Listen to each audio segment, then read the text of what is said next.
Welcome! We are the Iowa High School Athletic Association. We're proud to bring you this broadcast of Iowa High School Sports Championships, featuring Iowa's student athletes, schools, and communities. We support teamwork, sportsmanship, and education-based activities. Good luck, and thanks for watching.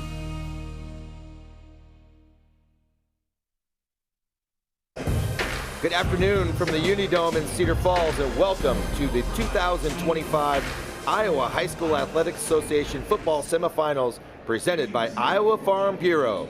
We're back with more Class 2A football, where Keer Catholic and Wilton will take the field soon for a spot in next week's state finals. I'm Jeremiah Longnecker, joined in the booth again by Brett Williams, my broadcast partner. And Brett, you know, we're going to see a couple of teams here who are trying to get to the top for the first time in a while. Yeah, you're right, and very similar to the last semifinal, Wilton has been there, but now they've earned their semifinal bid on the road. Kuemper has been the #1 team most of the year, a high-flying offense. Something's got to give here today. Well, this is the Keer Catholic team that does everything well. They are big, they're strong, it's a physical team. Wilton's going to have to be awfully good to unseat them today. Yeah, and I think the one thing that Wilton has to their advantage, they've been on the road, they've been on those tough, they've been the underdog, so there's no surprising them today. But again, Kuemper's offense has been dynamic this year, and their offensive line is huge. These two teams are getting ready to go. We will too. We'll be right back with semifinal football on the Hy-Vee Championship Network.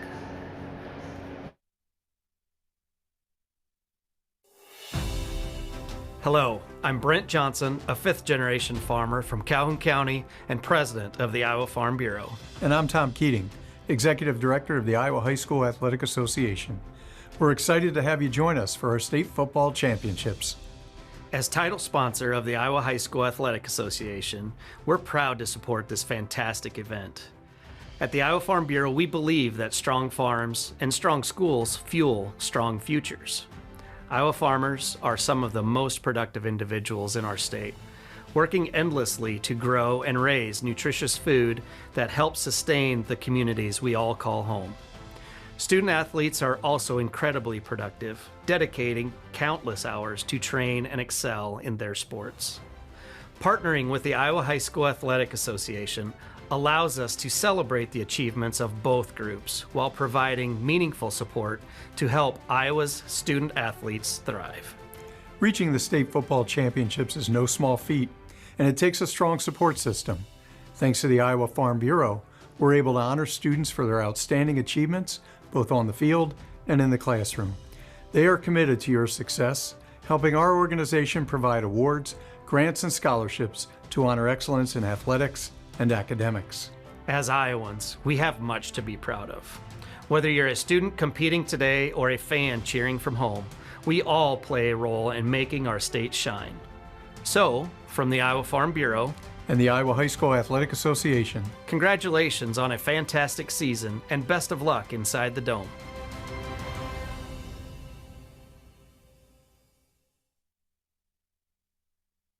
Something exciting is growing on Iowa farms these days.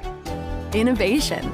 From tractors that seed, weed, and harvest with data-driven precision, to drones that scout or plant cover crops to protect soil and water. Even our animals live in smart homes with round-the-clock care. Technology keeps your food safer, water cleaner, and makes us more sustainable. Because what we do here benefits everyone here. Life on the farm makes everyone's life better. Why am I seeing yield differences in only 2 of my fields? Great question, Evan. I've taken some soil samples, and it looks like you might have some fertility issues, especially in that northern field. Take a look. Nothing gets past you, Rick. Hey, how long you been back there? An agronomist never tells. From personalized insights to year-round support, Channel agronomists always show up. Channel, all in, all season. IHSAA Semifinal Football is brought to you by the Iowa Farm Bureau, proud title sponsor of the IHSAA, championing youth through sports and education, and by Cookies, epic sauces and bold seasonings, Remember, smart cookies use cookies. And by the Iowa Bankers Association. Iowa Banks, your partner through it all. Welcome back as we get ready for kickoff in this Class 2A semifinal in the Unidome. Brett, what are you looking forward to in this game? Well, just the different styles, right? Keemper is a dynamic offense. They're big.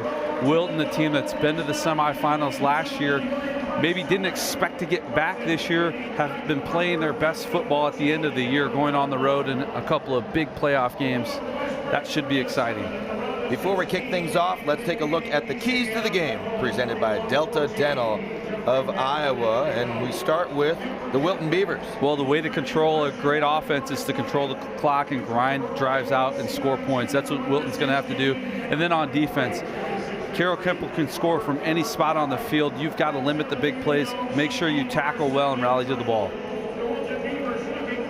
And for Kuemper, well, their offensive line and defensive line, they're big, they're fast, and they're energetic. You've got to dominate the line of scrimmage, give that all-state quarterback an opportunity to throw the ball down the field. And then the second one is exploit the secondary. You have some big play receivers. Let them get into the secondary and make big plays for your offense. Those were today's keys to the game presented by Delta Dental of Iowa, for your smile, for your health, and for your community. Kuemper Carroll won the toss. They elected to receive. So it'll be Wilton who kicks off. Gabe Brisker will be your kicker. Check that. That's Briar Putman. Putman, a star receiver D-back. Putman puts his foot to it, and he's gonna kick this one into the end zone. And we are underway. And here comes one of the better offenses, if not the best offense in the state of Iowa in their class.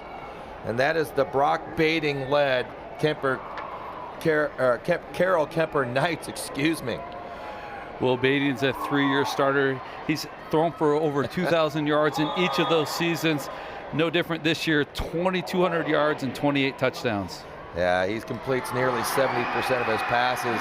He'll run it a little bit, but Jaron Hoffman, second team All-State last year, right next to him.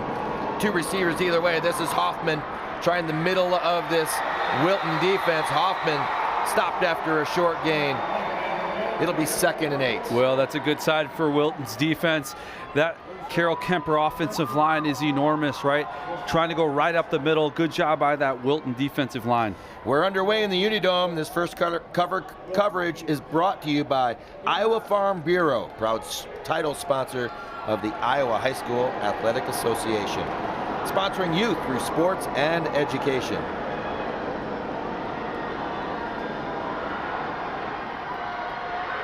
Bading going up top. You see the big arm and the catch. Did he come in out of? Yes, he did. And we talked about it. Braxton Vaname, who had 600 yards and 9 touchdowns. Look at Bading's arms. Look at where he puts this ball. Foot down. Bottom wasn't, but all you have to have is one foot. Kuemper getting it going offensively. Well, what already. a great adjustment right there by Vaname.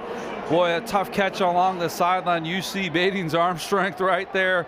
Good adjustment on the ball. Great catch. Bading back to throw again. Looking over the middle. Pass brought in. Beautifully thrown into traffic. This one's caught by Brayton Alford. And there are weapons everywhere. You've already seen a couple of them. Well, it even looked like it got tipped a little bit at the line of scrimmage. Good catch right there over the middle. That's always a tough play. Boy, that's what makes this Kuemper defense, our offense, so great, is they spread it around to everybody. And Bading lines up and gun again. He's got a wing formation to the right. This All-State running back Hoffman, who finds some room over that right side. Hoffman picks up 6 on first down. It'll bring up 2nd and 4. Certainly not a lot of room right there. Good cutback. Our starting lineups are brought to you by Hy-Vee. There's your Wilton defense. Bating spreads it out again, same formation. Coaches liked what they saw in the previous formation. Same formation, same play. And inside the 10 to the 7 for the first down goes Hoffman. Well, our Musco Lighting Spotlight player is on Brock Bating, and we've already seen what he can do. Over 2,200 yards. Boy, he is a high-flying quarterback. Musco Lighting is the official and exclusive sports lighting provider of the IHSAA. So, Carroll Kuemper on the march early on. We haven't played 2 minutes yet. They're threatening. Hoffman again. Hoffman cuts it back to the right side. This time there is nowhere to go. Well, a whole host of Wilton Beavers right there. 6 of them to count. It's hard to even tell who was the first to the ball right there. A good edge setting right there by number 12, Thatcher Murgia. Great defense right here. This is where your back's to the wall if you're Wilton. You want to only hold Kuemper to a field goal opportunity. Rick Janney, the defensive coordinator for Wilton, who calls the defense, trying to do the next to impossible, and that's keeping Kuemper Carroll out of the end zone. Bating lines up again, single receiver this side. He's going to throw it on the flat, but this one is too wide for his intended receiver. And he's trying to get it to Ryan Lucas. Yeah, just a simple out route there. I don't know if there was a little pressure. It could have been coming off the backside to have to get rid of it a little bit earlier than he wanted to. Had him open about the 5-yard line. Just missed him wide a little bit. Bating on 3rd and goal from the 7. Yes, 3 receivers far side. That formation, they're going to roll Bating. Hoffman comes back, nowhere to go. His pass is intercepted. Bating, his arm is hit as he goes to throw, and it's an interception. Will Gatlin Rogers and Noah Gray come off the edge right there. Didn't give Bating anywhere to go. Looks like Rogers with the hit.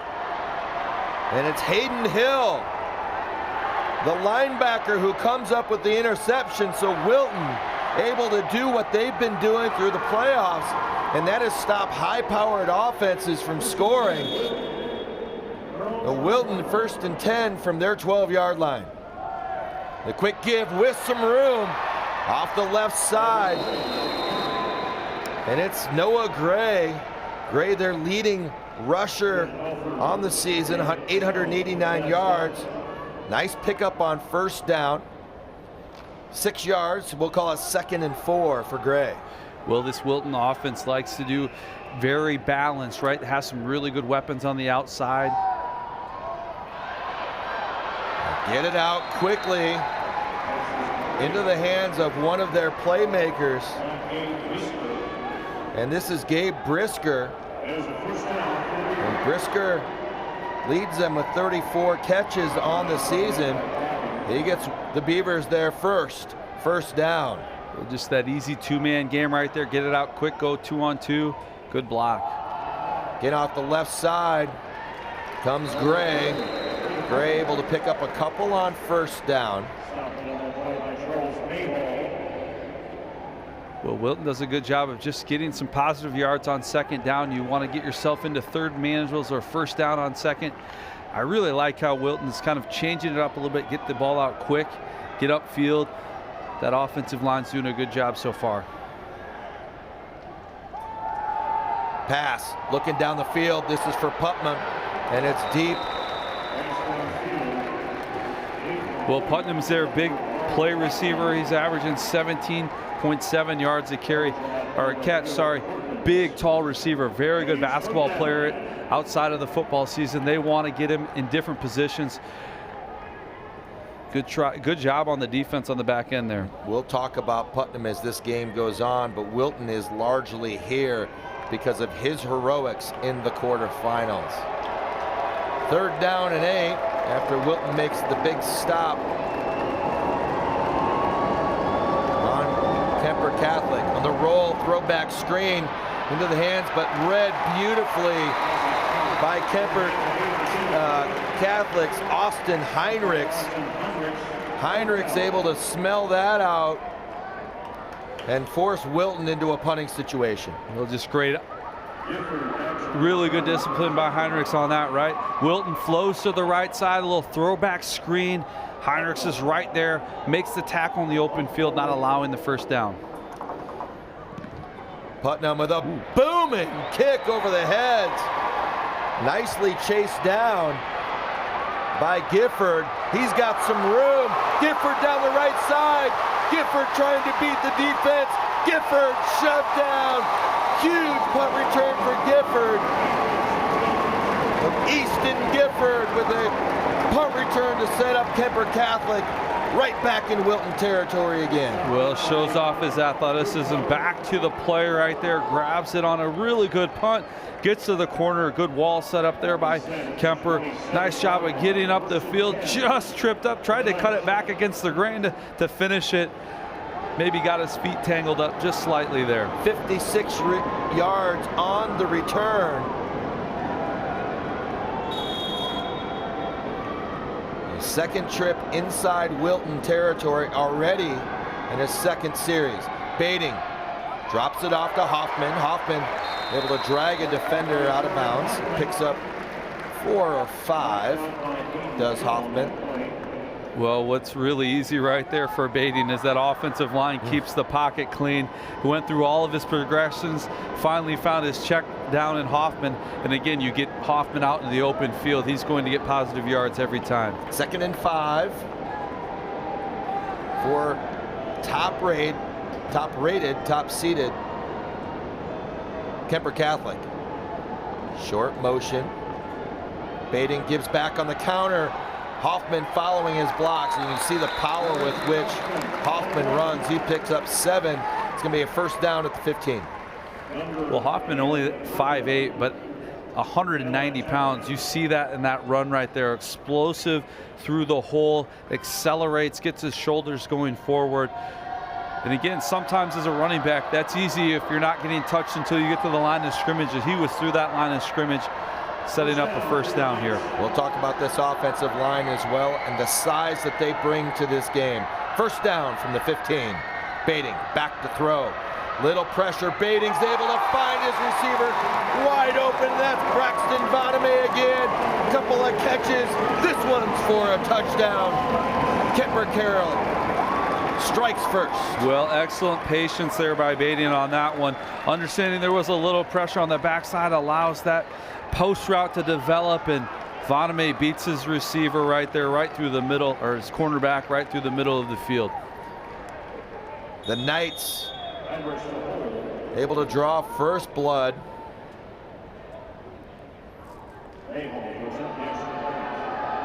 Slight delay for the PAT. It's up and it's through. So a 7-0 lead. And here is that 56-yard return for Easton Gifford. Gifford with a really good initial move to give him some space, beats everyone else to the corner. He probably saw the goal line and wanted it there, but really good drive here after an interception by Bating. Bating stays in the pocket despite the traffic and delivers the strike to Vaname.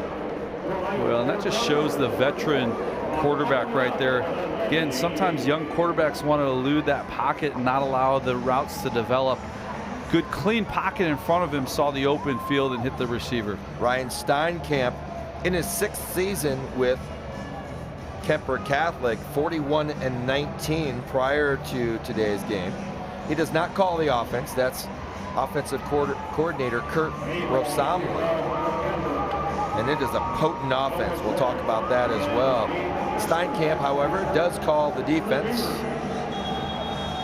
And when you take a look at major categories, Keer Catholic is in the top 5 in all of them. The kickoff to the 5. Not a lot of room, but it's brought out to the 25-yard line.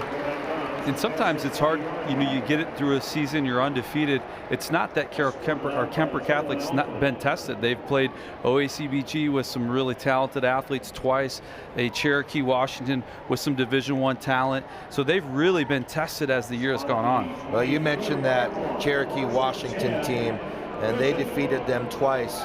And that Jackson Paulsrud-led team, Paulsrud, one of my favorite players to watch in all classes this year, is headed to Air Force. He's their quarterback, a phenomenal player. They'll try testing the middle of the defense for a yard. Goes Noah Gray. Gray, check that. It is Hayden Hill who checks in. Hill, 109 carries, 600 yards.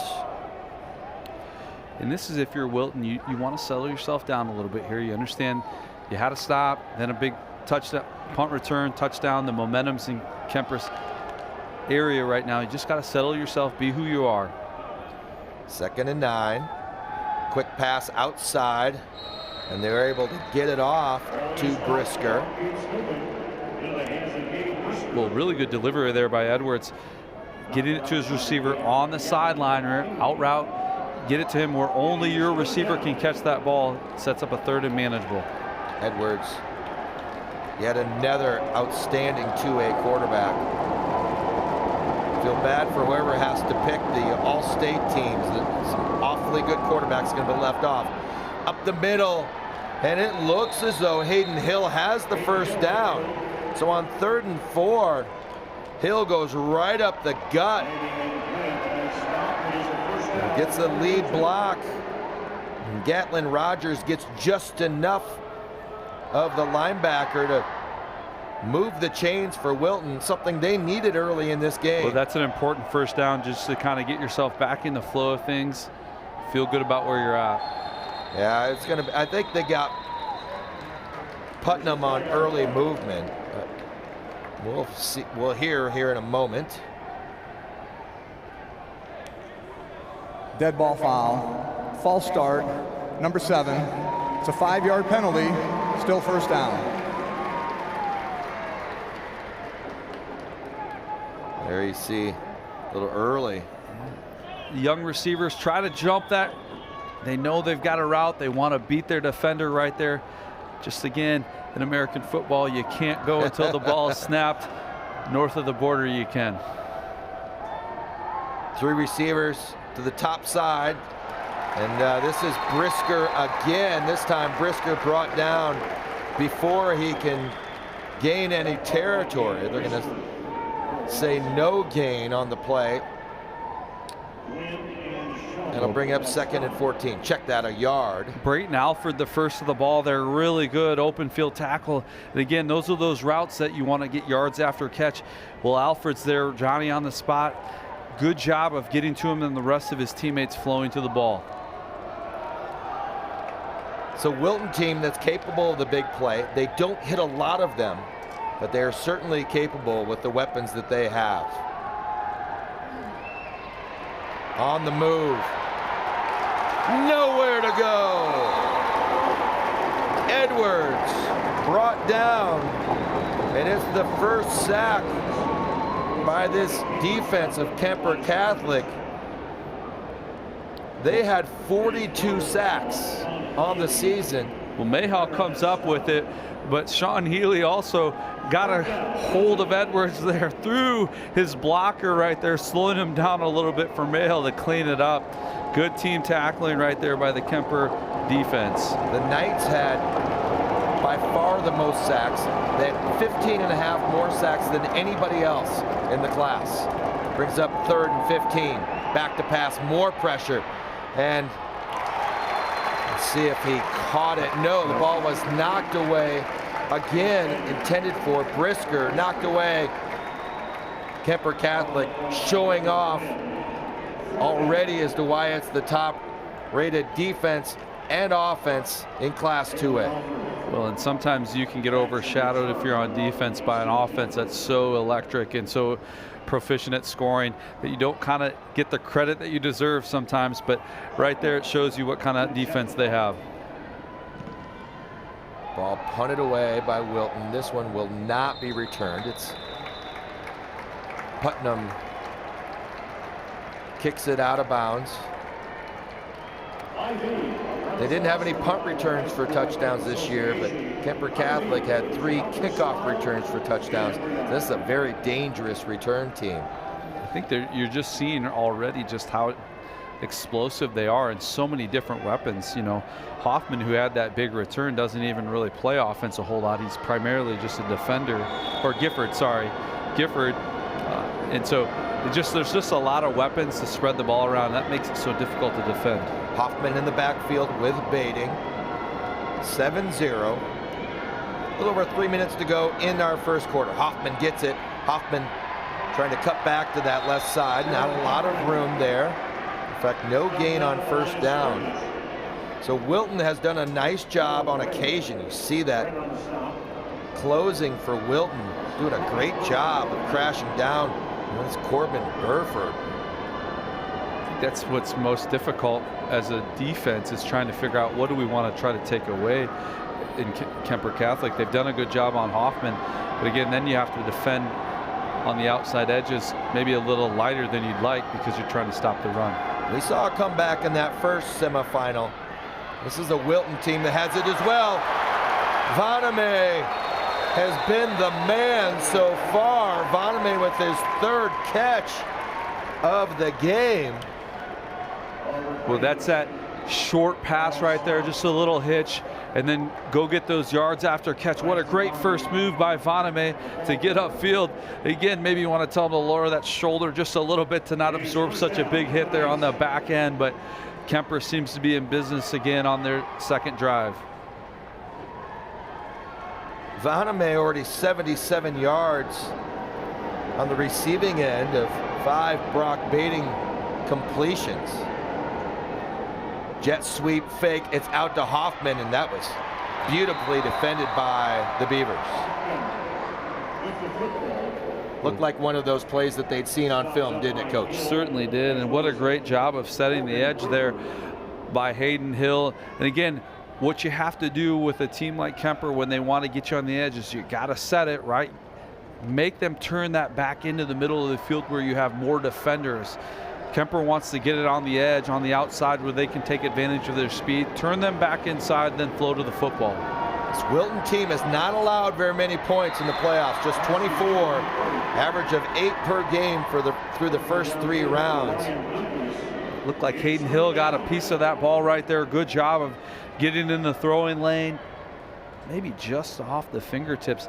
It looked like it was off the fingertips of his receiver. And I'm wondering if it just was a confusion in routes right there. It looked like Bading was maybe going to the deeper route right there, but the underneath thought it was to him, and maybe a little bit too hot to handle there. 3rd and 11. Bading sends Alford and Glenn, who we haven't heard from yet, another big play receiver, to his left, being chased. Bading just have to throw it away. And we'll see if that's going to be, it is not. Referees confirm very quickly and say receiver was in the area.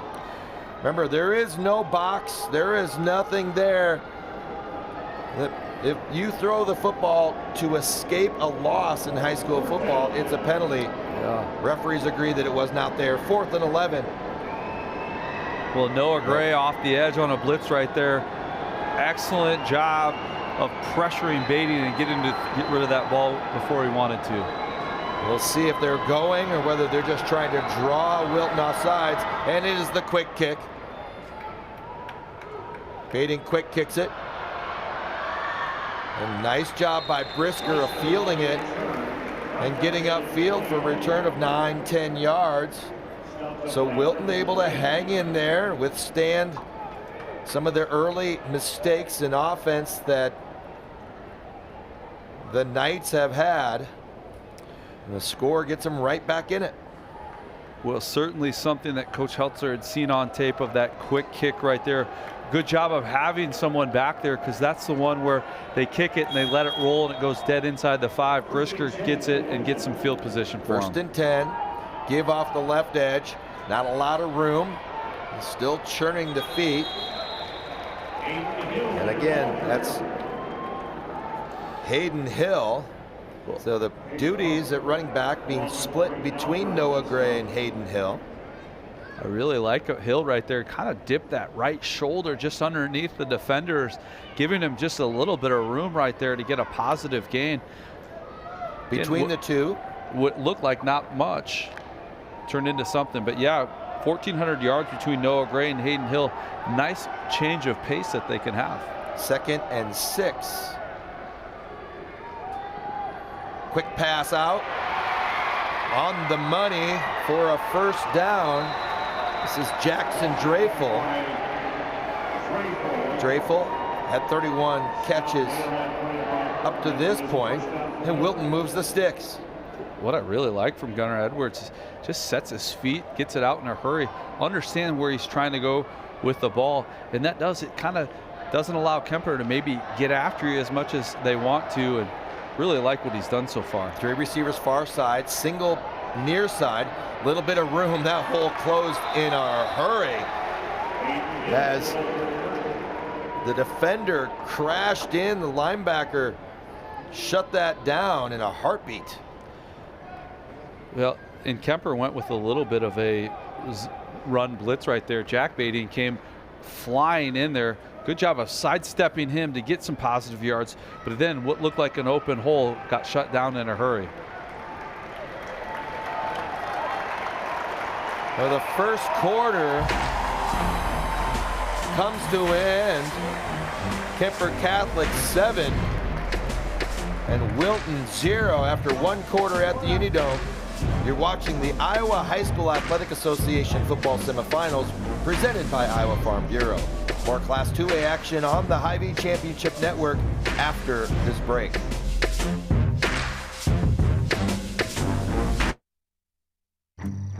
What does commitment mean? To protect what's important? To invest in the future? It means providing peace of mind. It's what reliable people do. It's what local banks do. Banking in Iowa goes beyond transactions. Banks work to help people and small businesses succeed. And Iowa banks are proud to be trusted partners in building confident banking relationships. Iowa Banks, your partner through it all. Professional Educators of Iowa, founded by teachers for teachers in 1981. What I like is that it is former administrators, teachers. They are people that are invested into, hey, let's make something great better. PEI, the Professional Association for Iowa's Independent Educators. The best thing about Professional Educators of Iowa is it's right in our backyard. It feels like home. Now more than ever, educators are choosing PEI. Something exciting is growing on Iowa farms these days. Innovation. From tractors that seed, weed, and harvest with data-driven precision, to drones that scout or plant cover crops to protect soil and water. Even our animals live in smart homes with round-the-clock care. Technology keeps your food safer, water cleaner, and makes us more sustainable. Because what we do here benefits everyone here. Life on the farm makes everyone's life better. We're not just lighting a stadium. We're creating lasting memories. We're not just installing a mini pitch. We're empowering youth to learn and grow. We're not just retrofitting an airport. We're creating an environment where workers can feel safer. This is why, whether it's a game down the street, professional stadiums around the world, or treasured monuments and landmarks, you always know when it's must go. Health powers life, from the delightfully routine to the truly uncharted. When injuries, illness, or normal wear and tear lead to joint pain or discomfort, count on advanced orthopedic care at Mercy One. From joint replacement to sprains and fractures to physical therapy, our team can help you get back to the activities you enjoy, ensuring you're ready no matter what life brings next. Find care at mercyone.org/healthpowerslife. Nothing matters more than our community and our patients. So when flu season's here, I love that I get to help protect them. When you get your flu shot at Hy-Vee, you can earn a 20-cent fuel saver. Scheduling your flu shot appointment is quick and convenient. Because you can just walk up when you're shopping or schedule an appointment, whichever works for you. Allowing you to pick a time that's best for you and your family. Keeping families and communities healthy feels good. Visit your Hy-Vee pharmacy, get your flu shot, and earn a 20-cent fuel saver today. IHSAA Semifinal Football on the Hy-Vee Championship Network is brought to you by Hy-Vee, a proud partner of IHSAA. Hy-Vee, where there is a helpful smile in every aisle. And by Sukup Manufacturing Company, the world's largest family-owned and operated manufacturer of grain storage, drying, and handling equipment. And by the Iowa Farm Bureau. From rural roots to statewide pride, Iowa Farm Bureau proudly supports student-athletes across Iowa. The first quarter was brought to you by Iowa Farm Bureau. As sole title sponsor of the Iowa High School Athletic Association, Iowa Farm Bureau believes in competitive play and cultivating individuals with great character, a strong work ethic, and exceptional leadership skills. By investing in Iowa's youth, Farm Bureau is investing in Iowa's future. We're back for the second quarter here in the Hy-Vee Championship Network. Wilton. We've got a flag. We'll listen in to hear what that is. Dead ball foul. False start on the offense. Number 5. 5-yard penalty. Still second down. So a couple of those, as coaches would say, inexcusable wide receiver pre-snap penalties. Yeah, that's got to be the frustrating part because, again, you've got second and manageable. And now you're behind the sticks a little bit. Again, as a receiver, you're taught just look into the ball. When that moves, you move. So it's 2nd and 12.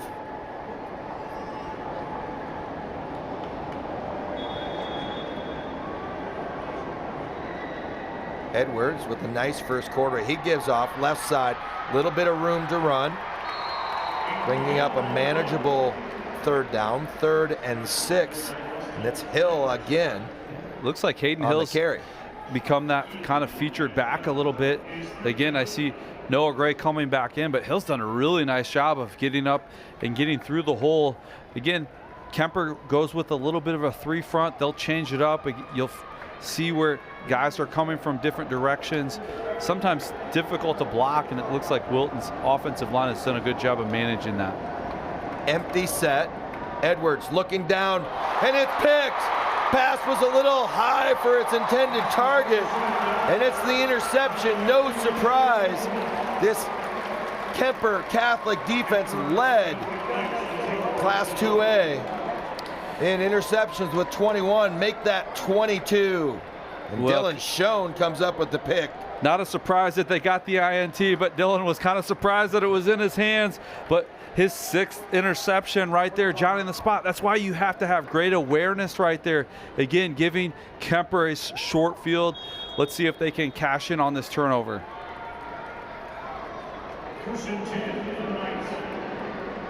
So the interception gives the Knights outstanding field position. Bating going to work. Bating swings it out of the backfield.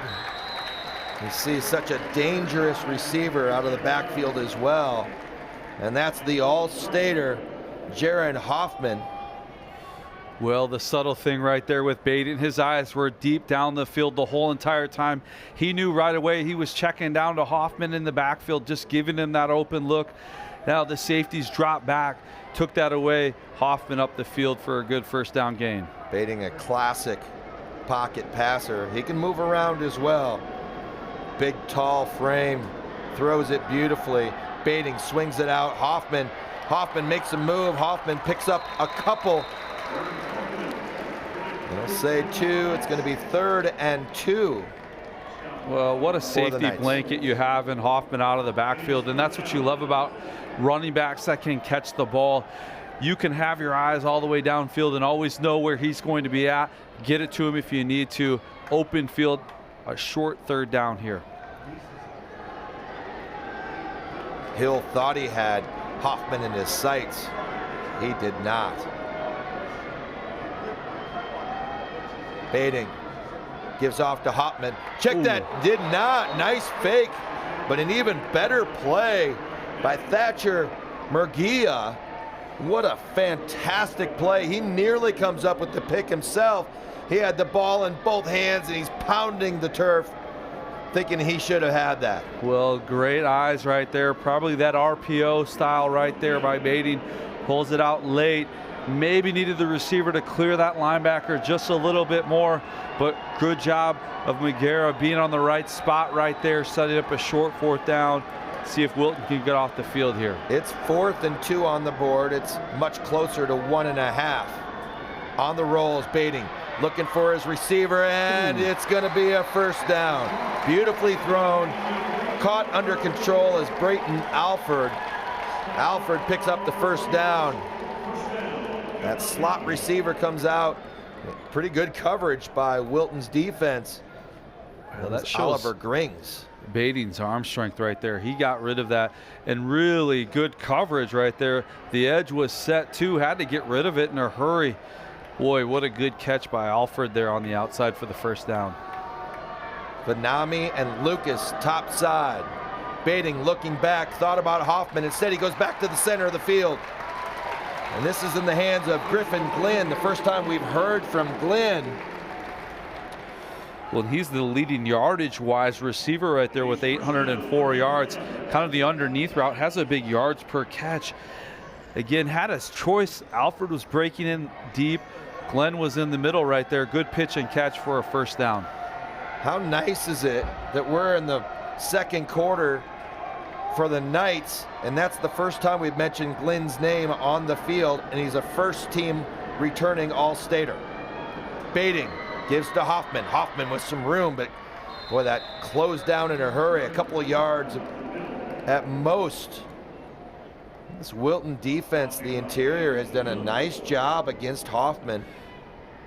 Really, the Wilton defense has, again, we talk about Kuemper's offense. They've got catch receivers that are 45, 45, 33, 32.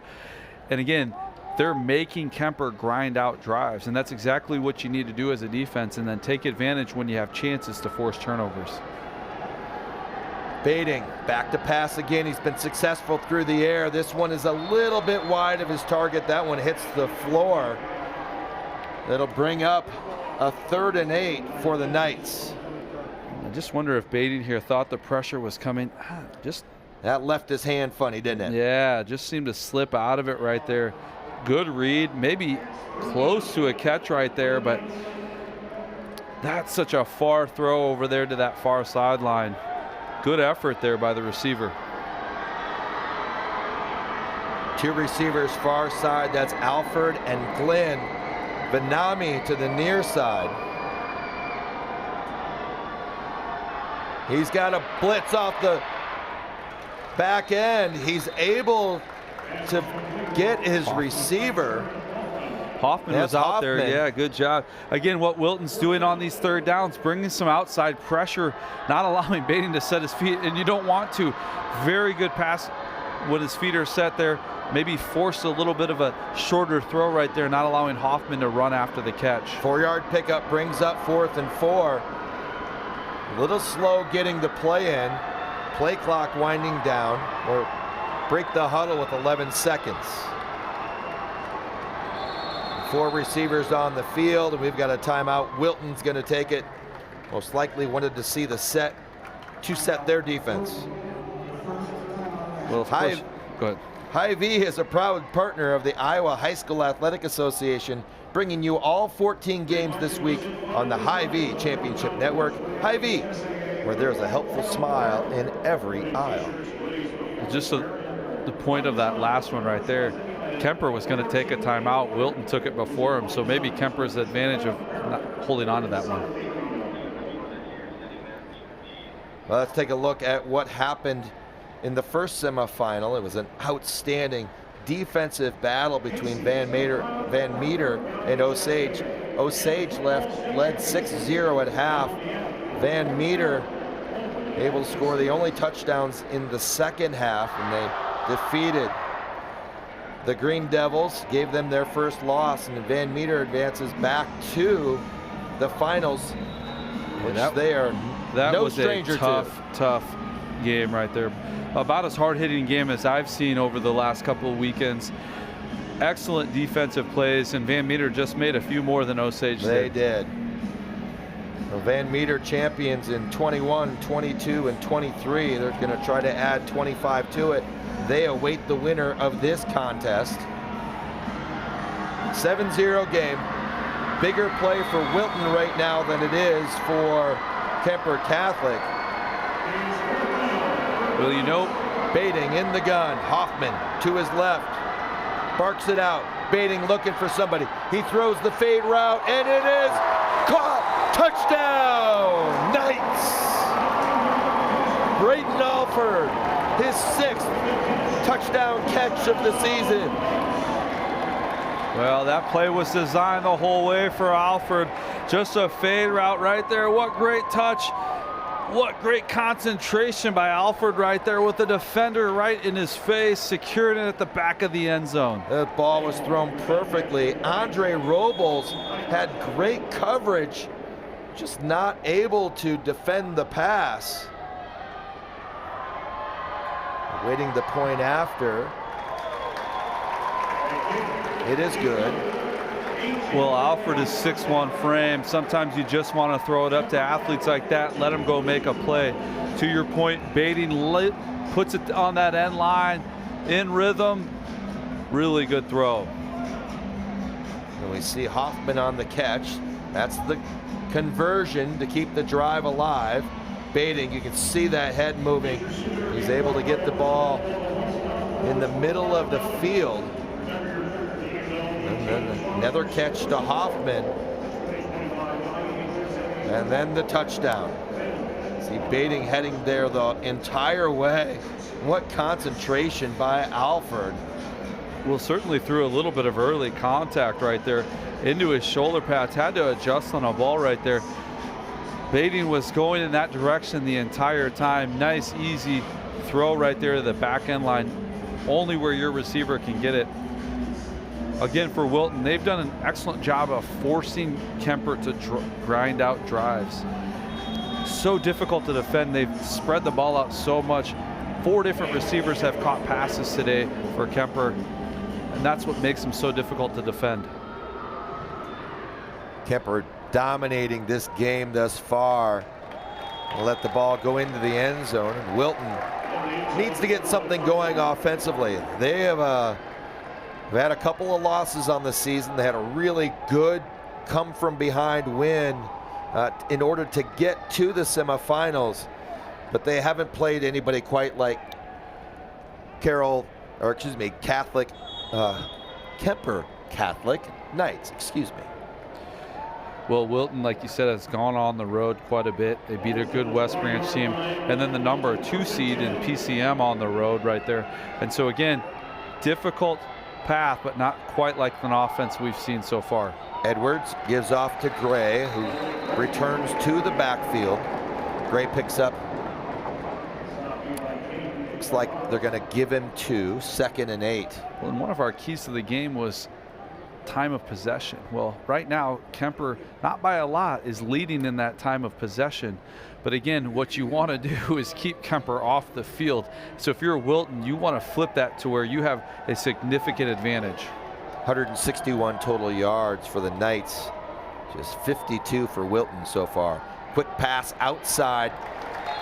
This is an excellent tackling team as well, is Keer Catholic. Stop made quickly after a short gain. Brings up 3rd and 4. It's really important here probably to get a first down here just to kind of settle some things down. Kuemper kind of goes with a little bit of a nickel package here with an extra defender on the field. That's the keep by Edwards. Edwards has some room. So the zone read catches the Knights by surprise. Edwards finds some room off that left side. and picks up a big first down. Well, credit that Wilton offensive line on that replay. I could see at least 2 pancakes right there. Good job of the quarterback, Edwards, getting upfield in a hurry. And how do you beat a nickel defense? You run it right through the middle of the field. Another give off to Gray. Gray cuts it back. He finds a little space. He gets 4 yards on first down. Well, acceptable number. This is an important drive. Take time off the clock, score a touchdown. If you can do it late enough, you'll actually receive the kick start in the third quarter. I know it seems a little bit with 6 minutes left to go, but if you can grind one out here for Wilton, that helps you stay in this ball game. You feel like Putnam's going to get involved in a hurry. That pass is behind the receiver. He has to retreat to get it, and by the time he's able to haul it in, it's going to be for a loss. So a loss nearly back to the sticks, brings up a 3rd and 9. I think that was Jack Baiting on the tackle right there. Good job of getting out in a hurry. That's a long throw right there. Maybe the first time Edwards been a little slow of getting it out where he needed to get it. Edwards back to pass. He's got guys in his face. Throws it up. Pass is too tall. Excellent coverage. Again employed by Easton Gifford.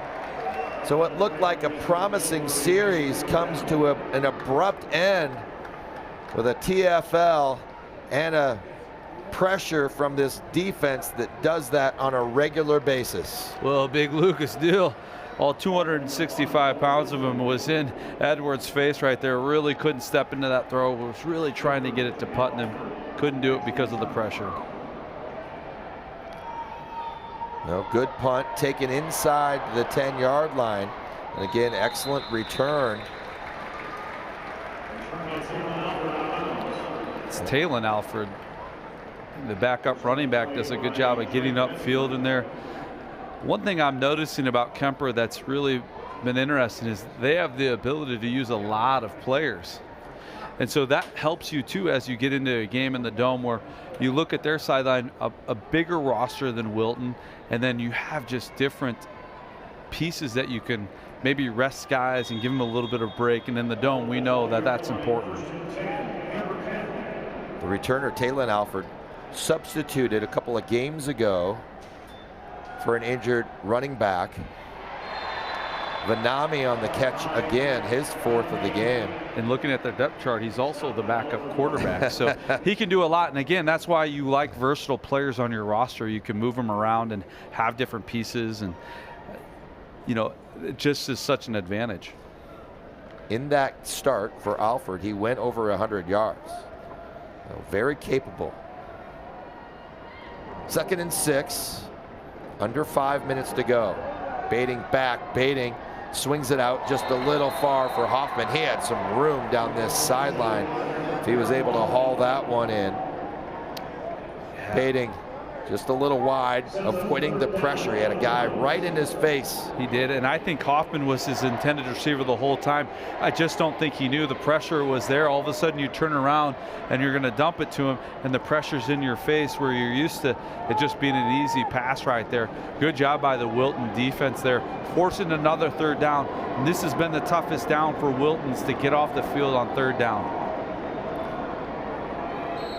Baiting has the clock winding down. Ryan Steinkamp decides to use a timeout. Well, let's take a look at the bracket in 8-man. This game's played on Thursday. Let's see who has advanced to the finals in 8-man football. You can see top-seeded Bishop Garrigan. They defeat Audubon, give them their first loss, and then Woodbine defeated GR in a little bit of a surprise. I think so. Woodbine has some excellent athletes. So they have a 6'4" receiver that's dynamic. They're running back. This will be a very interesting matchup because Bishop Garrigan is huge. They've got a couple of offensive linemen, which is pretty uncommon in 8-man, going 250 plus, a big running back. Woodbine gets the ball up and down the field in a hurry. Again, maybe a little bit of an upset with Gladbrook Rhinebeck, but you know, you see that all 4 teams 0 losses before the semifinals. You knew there were some good teams. Next time we have a chance, we'll take a look at the Class A. Here's head coach Ryan Steinkamp. Again, in his 6th season as the head man for the Knights, 41-19. Keer Catholic last won a title, their only title, in 2013. Down the middle, and that was just some miscommunication. Ryan Lucas actually was beginning to block, and the pass was intended for him. We'll go back and talk about that briefly. Yeah, and I wonder if there just was some pressure somewhere where it looked like a communication on a hot route. I don't know. Yeah. Again, Lucas was ready to block right there. I wonder if he thought it was going to be a swing screen out. Yeah, that's what it looked like. Hoffman was there, but Hoffman put his hands up like he did. Lucas was supposed to get the ball, and so that's the difficult part about high school football. Sometimes there's some miscommunication. So it'll be a quick punt again. That was on 3rd down, 4th and 6. It's just an unusual situation. Bating kicks it away. And Brisker again with a nice return. And they're in Knight territory. As they cross midfield, Wilton needs to get something going here, put some points on the board prior to halftime. Nifty move initially by Brisker. Well, excellent job of getting off the field for Wilton, giving them a chance now with 4:42 in this second quarter to try to get some points on the board right here. An important drive going into halftime. Hans, Drake Metzger, Sivia, Jones, and Cole across the front. And they provide a nice hole for Noah Gray, who exploits it to the tune of 8 yards. Yeah, it's interesting. They're kind of flip-flopping their backs right there, trying to keep both of them fresh. Good job of Gray getting upfield, kind of spinning around, gaining some extra yards. But that offensive line for Wilton has really done a nice job against a really big defensive front. This time it's kept by Edwards. Edwards has some room. Edwards trying to split the defense. He's down inside the 20. First red zone visit for the Beavers. Well, that play right there set up by that initial first down where Gray got up the field. Edwards pulls it out right there, and he's a very efficient runner as well too, hitting that hole hard, opening it up there. Again, can't say enough about this offensive line playing a great series right now. Edwards did carry it 102 times, averaged just under 4 yards a carry, did have 5 touchdowns. Edwards to Gray. This time Gray is pummeled the line of scrimmage, but able to keep the feet going. He picks up 3 yards. 2nd and 7. Yeah, Noah Gray listed at 5'10", 165, but just carrying defenders there for a positive gain. Like you said, didn't look like much was there. Leans forward. Again, that's what you just got to keep doing, churning this. Keep the ball out of Kuemper's hands. Try to score as late as you can in this half. McGuire Hoyt, the defender, who gets the tackle. This is Hill. Hill cuts back. Hill gained a little ground. He picks up 4, so a very manageable 3rd and 2 for Wilton, and easily their biggest threat of the game offensively. No question, and with 22 two-point conversions, I'd have a feeling that this is two-down territory right here. Probably not going to kick the field goal, and really field goals against the Kuemper offense is just not what you need here. Look for this to be a 2-down if you can't get it here on 3rd down. Wilton gives off. Hill off the edge. Hill's got a touchdown. Hayden Hill finds the edge. He scores from 12 yards out, and Wilton has its first score of the game. Well, a little pull action by 2 of the offensive linemen. A play we haven't seen quite yet right there. Hill does a great job of just following them, really untouched. Great offensive series by Wilton there. Hayden Hill with his 15th score of the season. Point after is good, and it's 14-7. Well, what a great answer right there by Wilton. They needed that one, forcing Kuemper to punt right there. Good return right here to set up some excellent field position. Brisker starts it, and then we see the ground game get going. First it's Gray, then Edwards picks up the biggest chunk of yardage Wilton has had so far this afternoon. And then we see Hill off the edge. The counter play nets a touchdown for Wilton, and it was a badly needed one. Now 14-7. Now if you're a Wilton fan, have to get a stop here. No question. Big shout out to 56 Hunter Jones, the right guard. What a great pull on that one to seal the deal for him. Again, sometimes those offensive linemen don't get quite the credit they deserve. That drive was the Wilton offensive line just winning at the point of attack.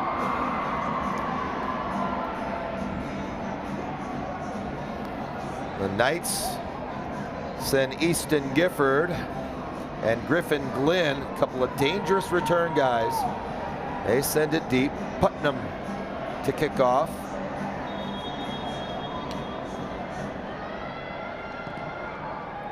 He drills it right at Gifford. Gifford fields it at the 10. Gifford up. Gifford's got a little room. Gifford goes through the initial. We do have a flag on the field.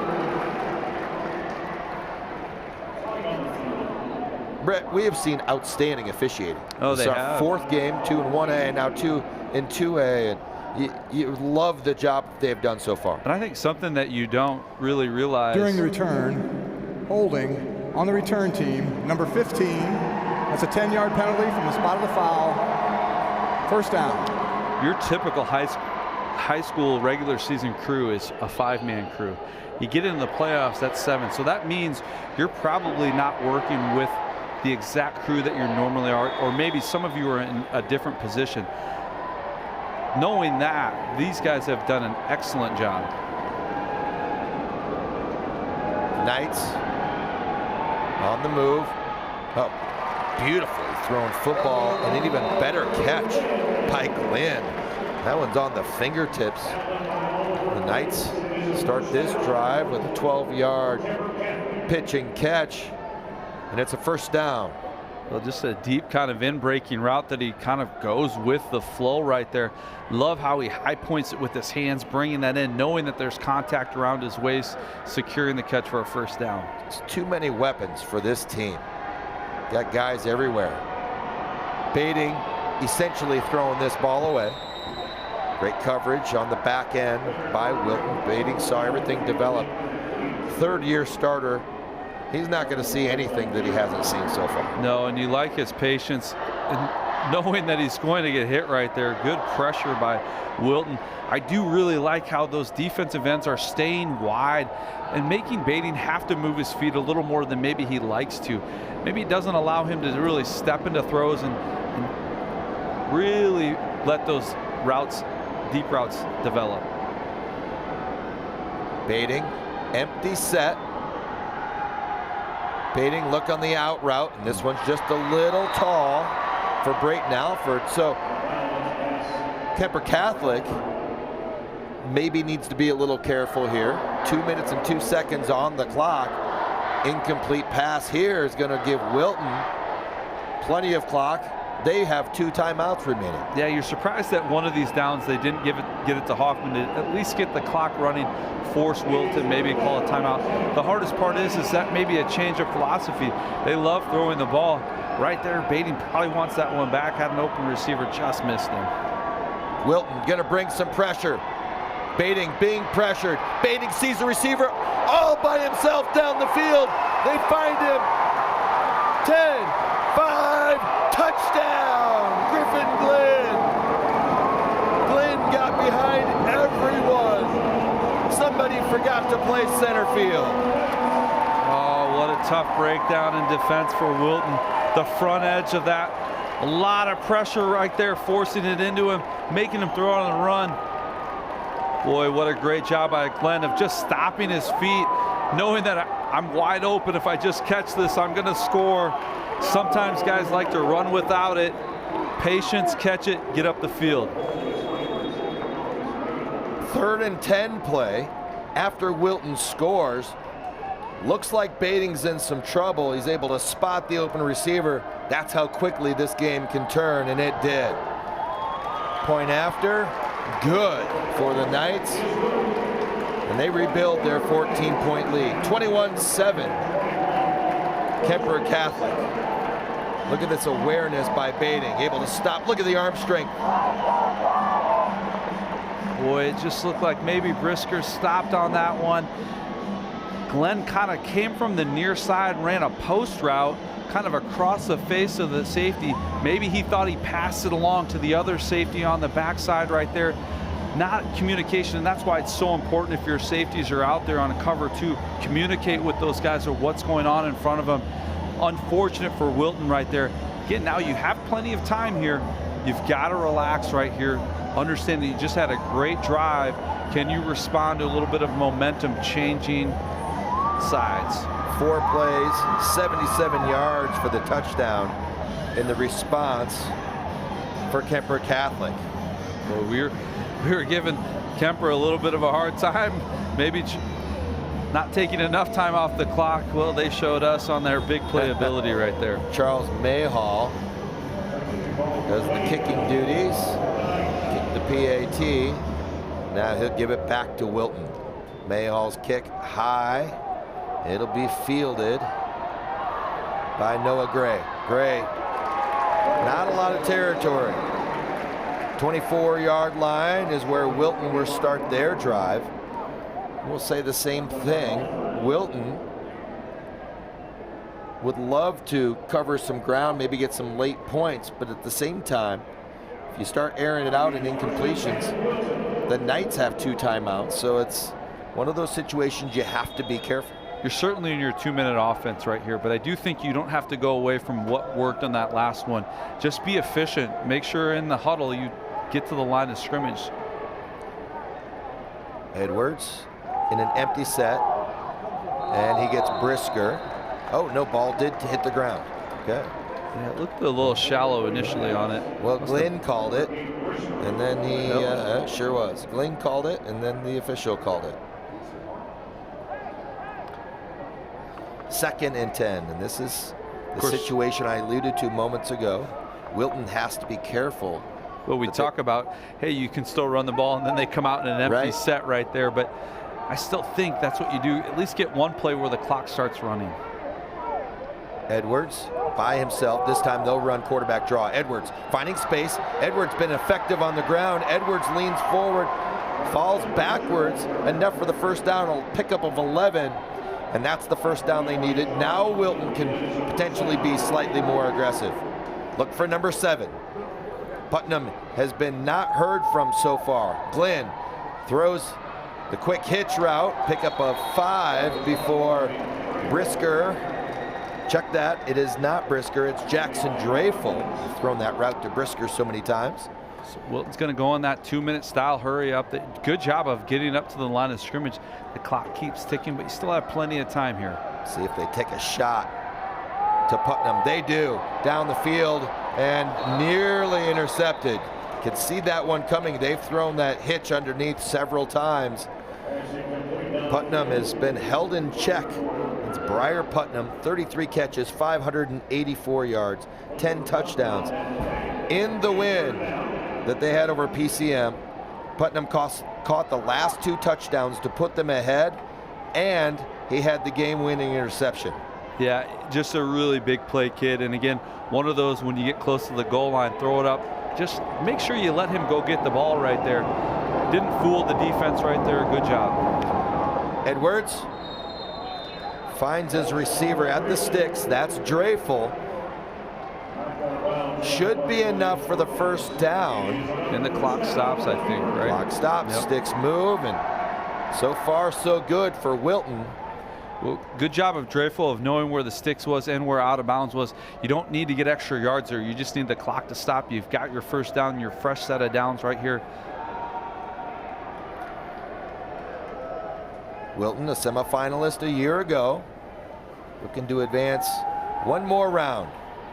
Edwards, good time. Edwards gets it nearly into the hands of Hill. Thought it might have a chance to be intercepted first. Then Hill has it goes off his fingertips. Not the worst scenario for Wilton. Then tee it up again in 2nd and 10. No, but good job of Edwards just getting it up over. What a great touch pass right there.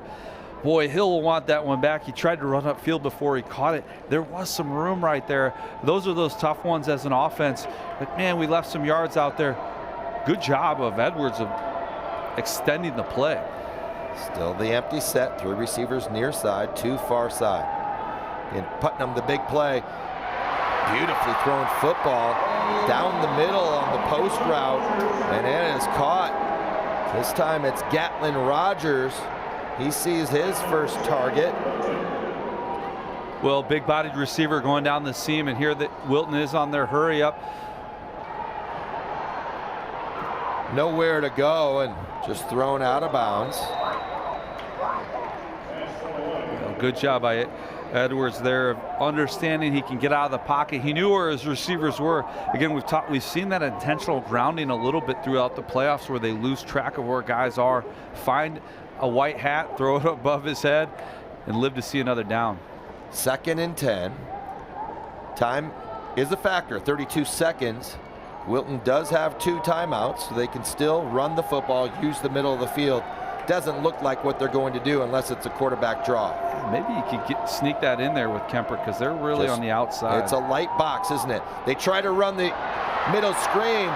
Gatlin gets this one. It'll be, I would imagine Wilton will use a timeout. In fact, they do. Well, somebody smelled that out quickly. Rogers does a nice job of shedding that first tackler, getting upfield for a gain of 8. It was a 3rd and 2. Well, I do really like that play call because we talked about the light box. That Kuemper had kind of widened them out. That's exactly where Wilton was kind of getting at him.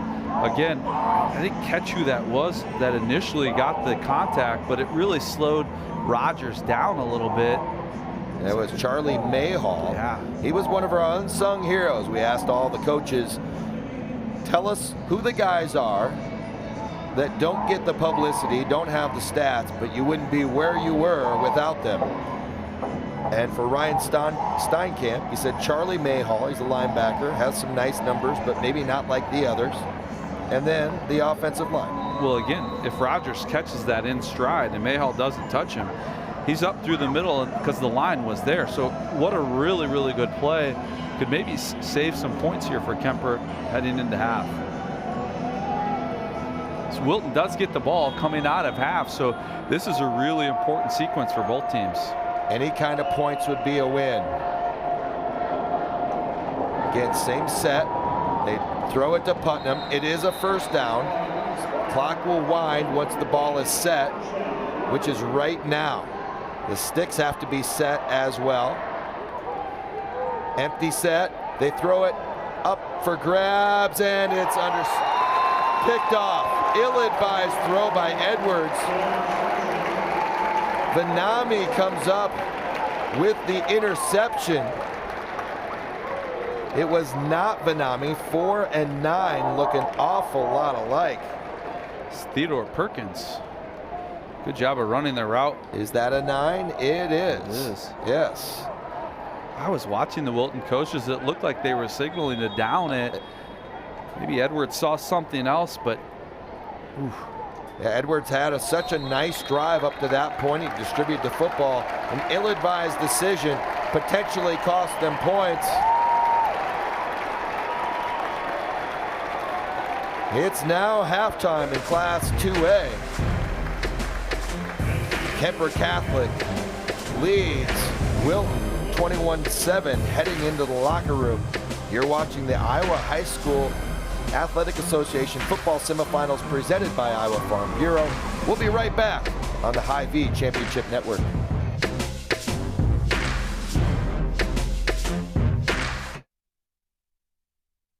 You come alive in the dead of winter and start work early on snow days because snowed in is not an option.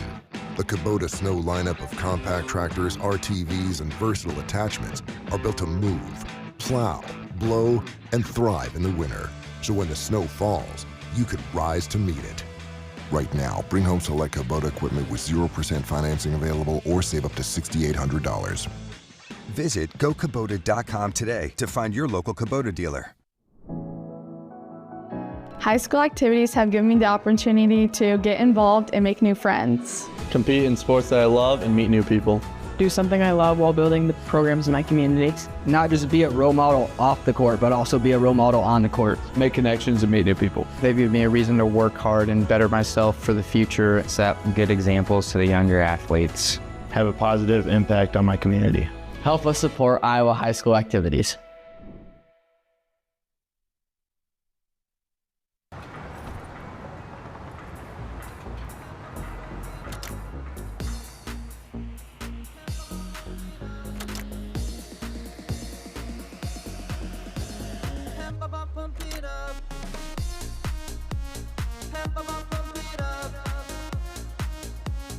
Fuel choice that's cheaper, homegrown, and better for the planet? Now that's worth the hype. Pump it up with unleaded 88. Today's banking is about so much more than numbers. It's about people. It's about community. It's about the next generation. Banking is personal. That's what we believe. And that's why we'll always put you first. Northwest Bank. Commitment you can bank on. Halftime coverage is brought to you by Northwest Bank, proud to power our local communities with personal and business banking that never stops working for you. Member FDIC. Welcome back to the Unidome, where we've reached the Northwest Bank halftime of our first Class 2A semifinal of the day. The score, 21-7. Keer Catholic on top of Wilton. Just like a great team, success in business takes planning, dedication, and trust. That's why businesses count on Northwest Bank, where personal and business banking never stops working for you. Member FDIC. With the teams in the locker rooms, we'll step aside for a message from title sponsor Iowa Farm Bureau and a fun highlight of champions from the last school year at the Athletic Association.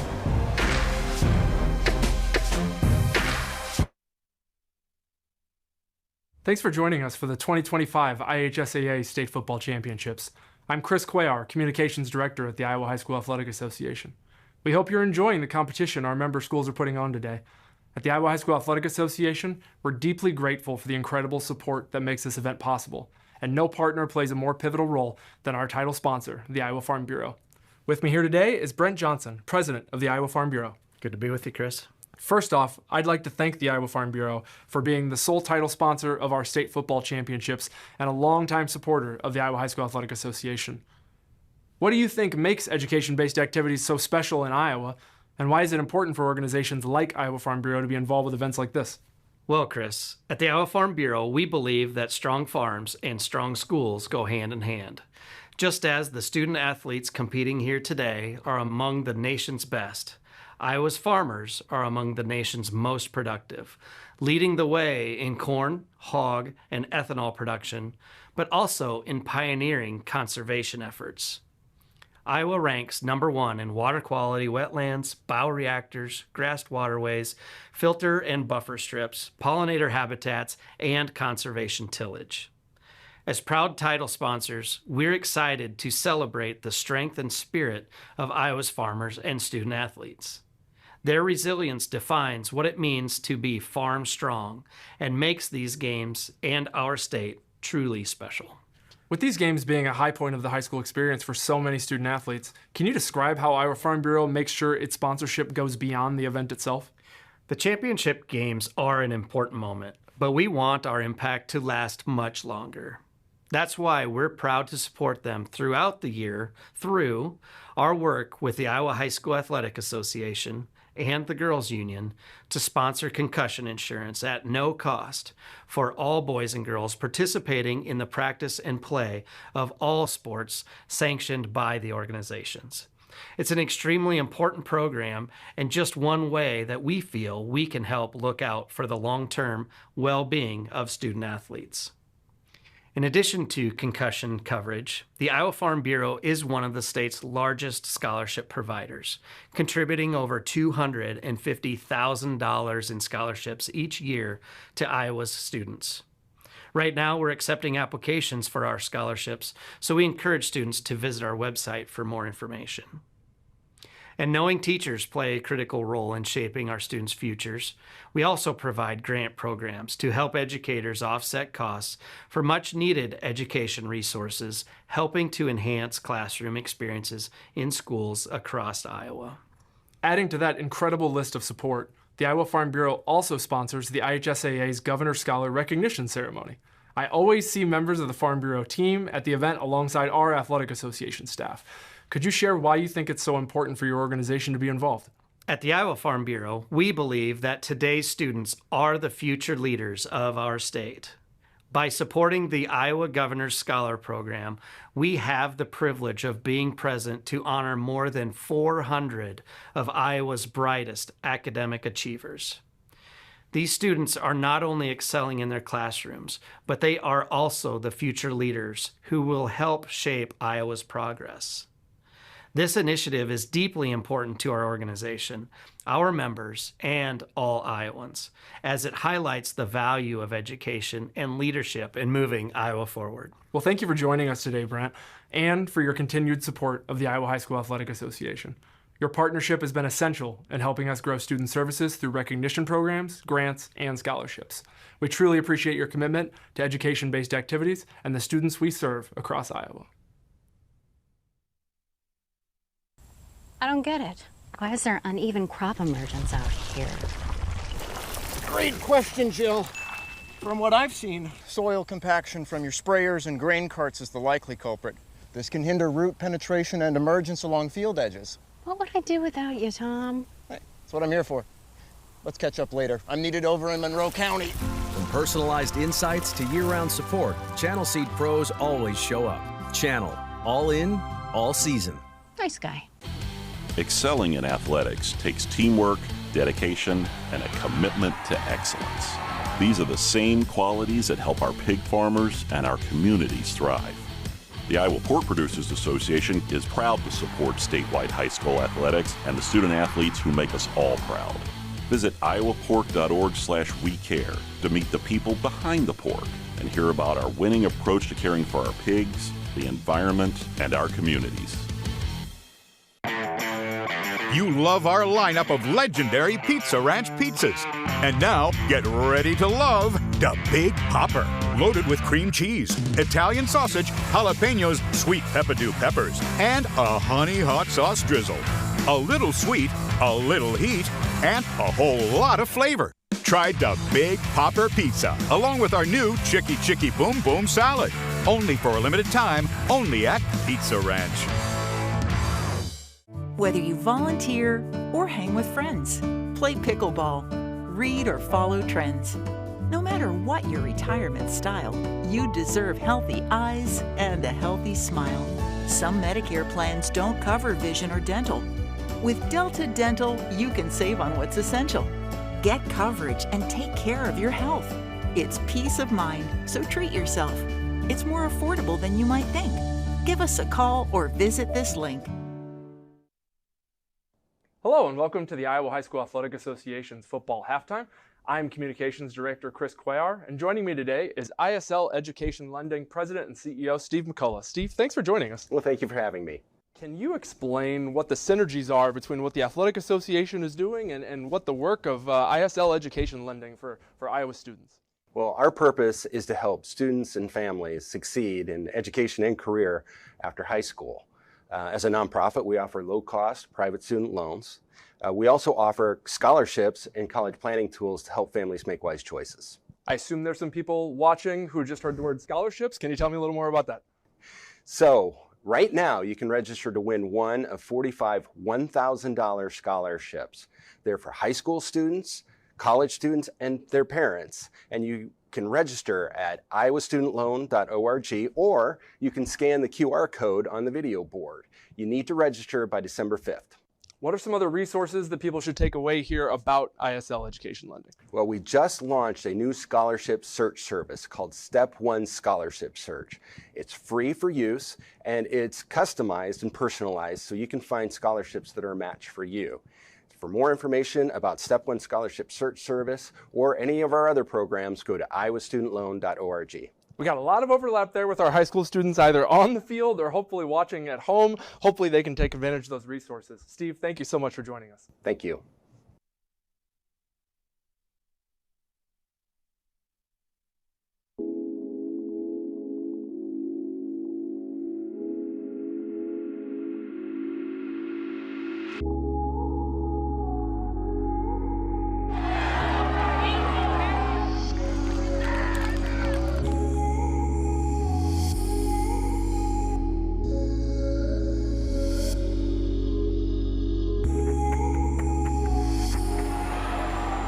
Into the end zone. Wow, it's a great pull. Here again. Wants to throw deep. Has a man open. Kuemper catches it at the 10. Turns into the end zone. And the celebration begins here for the Grundy Center Spartans. A wide open receiver makes the catch and pulls into the end zone for a touchdown. What a performance. North Polk goes undefeated. They will hoist the state's biggest trophy.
Down the lane, off balance, Jackson with 2 seconds left, and this one is over.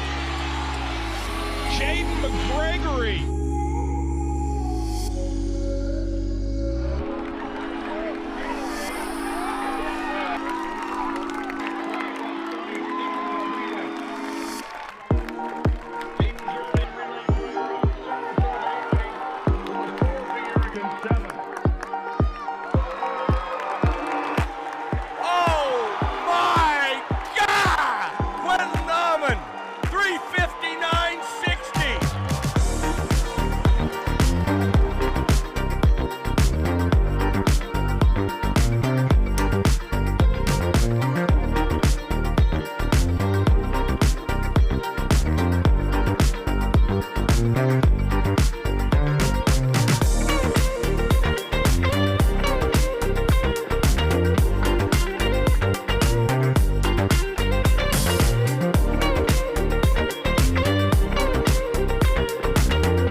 We're not just lighting a stadium, we're creating lasting memories. We're not just installing a mini pitch, we're empowering youth to learn and grow. We're not just retrofitting an airport, we're creating an environment where workers can feel safer. This is why, whether it's a game down the street, professional stadiums around the world, or treasured monuments and landmarks, you always know when it's must go. What does commitment mean?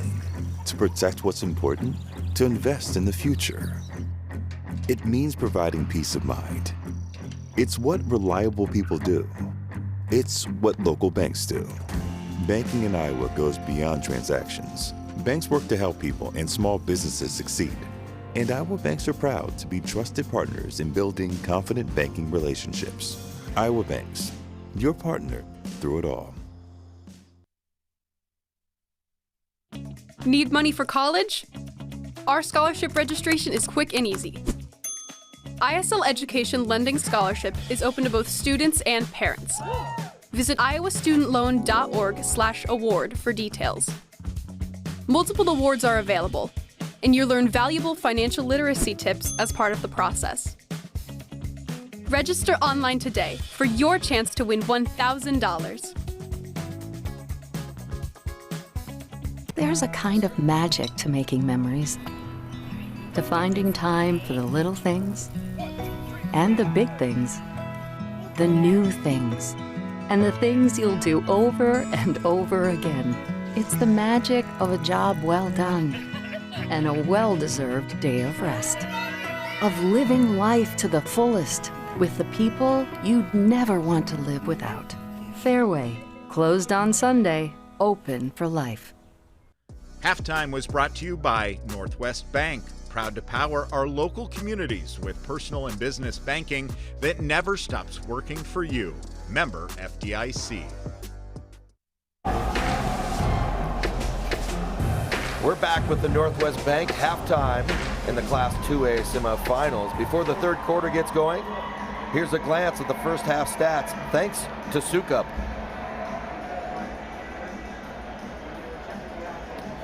You take a look at the stats. Keer Catholic has just taken it to the air, 220 yards passing. Wilton has rushed the ball pretty effectively.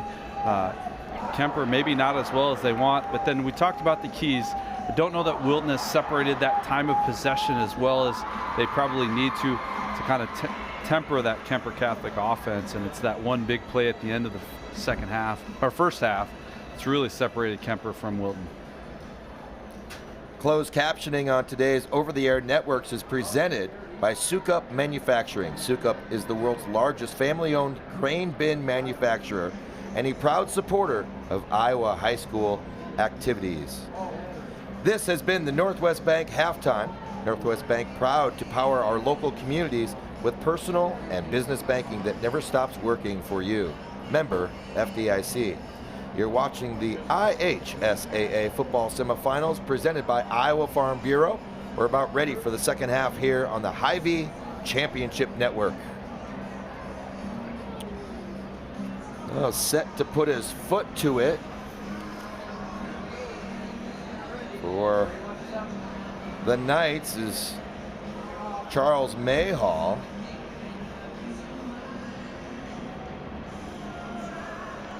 Coming out of half, it'll be interesting. We've seen lots of adjustments as the weekends have gone on.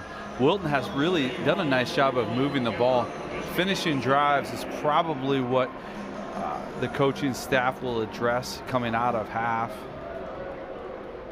Mayhall puts his foot to it. It'll be taken deep. Here comes Gray.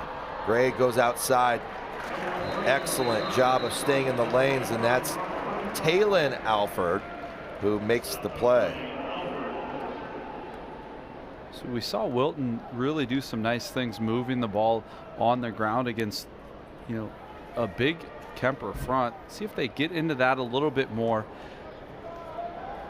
Edwards has looked good a little bit throwing the ball, really not with the yardage. His completions have been pretty good.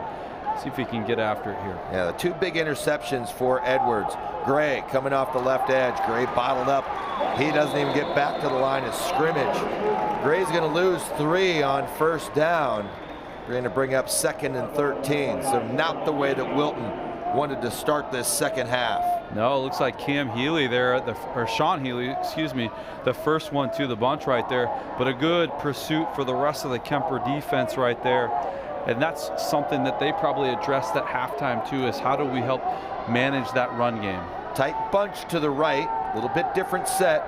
They run the flood route, and they have Putnam open.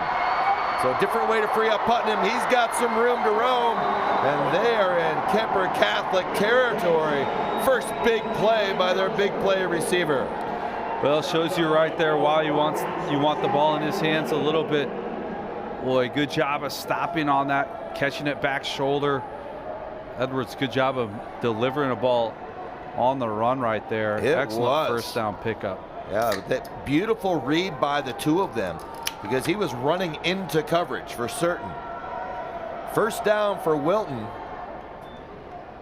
Gray off the left side. They try a similar play, and the result is similar as well. They're going to pick up a half a yard is all. Well, really good flow by the linebackers for Kuemper on that one. Looked to be a little bit of room, but Charles Mayhall says no, sir. Closing that gap in a hurry. Mayhall showing us why he is one of those guys that Ryan Steinkamp pointed to. Says we wouldn't be here if it weren't for guys like this. The roll and some room to roam on off the right edge, but this might be a grounding call. Let's see after the communication.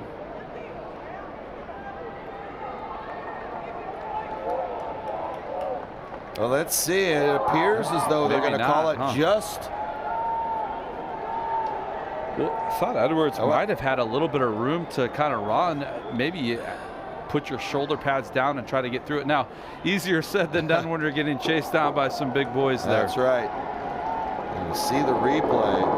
There's Mayhall again wreaking havoc. This has got to be a screen. Edwards does. He finds Hill on the screen. It was a dangerous pass. It didn't look like there was anything there whatsoever, but Hill was able to make his way up the field for a gain of 5. Brings up 4th and 4. Well, just bodies all over the place. Good awareness by Hill of just finding the line of scrimmage and getting past it. That was an odd-looking play there on the screen, but a manageable 4th down here. It did not look good from the get-go, but nonetheless, we find ourselves in a 4th and 4. 3 receivers, 2 to the near side, single receiver on top, and Wilton uses a timeout. You hate to see those timeouts used this early in the half, but it appears as though they were in the wrong formation. Yeah, that would be interesting. I wasn't sure if they were trying to draw Kuemper off sides right there. Good discipline if they were. Seems early to use a timeout, but you want the right play here on a 4th down. As sole title sponsor of the Iowa High School Athletic Association, Iowa Farm Bureau provides millions of dollars in awards, recognition programs, grants, and scholarships, helping to support student achievement on the field and in the classrooms. I mean, a good time to take a look at the bracket in Class A. We'll do that quickly before the teams hit the field. MMCRU, they are the top seed. They'll take on St. Ansgar, who really took it to Wapsie. Yeah, a really good matchup there in Class A, the 1 and the 2. 4th and 4 for Wilton, and they quick punt. So, great bounce. It sure is. Wilton's going to let this run all the way down inside the 5, where Putnam covers it up at the 4-yard line. So long field for Keer Catholic. They hold a 14-point lead. Be really interesting how aggressive Kuemper is here. You know, your all-state running back only has 22 yards on 8 carries, so Wilton has done an excellent job of containing Hoffman from a running standpoint. He's had a really good game out of the backfield, but do you kind of open yourself up to maybe a safety as we saw in the Class 1A semis yesterday? Well, Baden gives off to Hoffman, who finds fumbled it. Hoffman loses it. Hoffman fumble recovered by Wilton. That's the break Wilton needs. Now they've got a short field. You've got to cash in. Get yourself in business here. Oliver Grings covers it up. Hoffman looked like maybe he never had a good hold on it. Well, Francisco Hans made the initial tackle or the hit right there. Whether Hoffman had it or not, he hit him right at the right spot. Hans the big D tackle. Wilton in business. Counterplay to Gray. Gray finds some room. He'll pick up 6 on first down. And I always find it amazing the tempo with which a team plays after a momentum switching play like a turnover. Well, and that's what you want as a coach, right? You see that energy. Boy, you sniff it in here. Just take your time. Be disciplined here. Punch it in for 6. 2nd and 4. It's Gray in the backfield. We're going to see Wilton under center. A rarity for Gunnar Edwards. Edwards looking for somebody. Edwards finds his receiver. Touchdown! Gatlin Rogers on the touchdown. The bootleg is converted.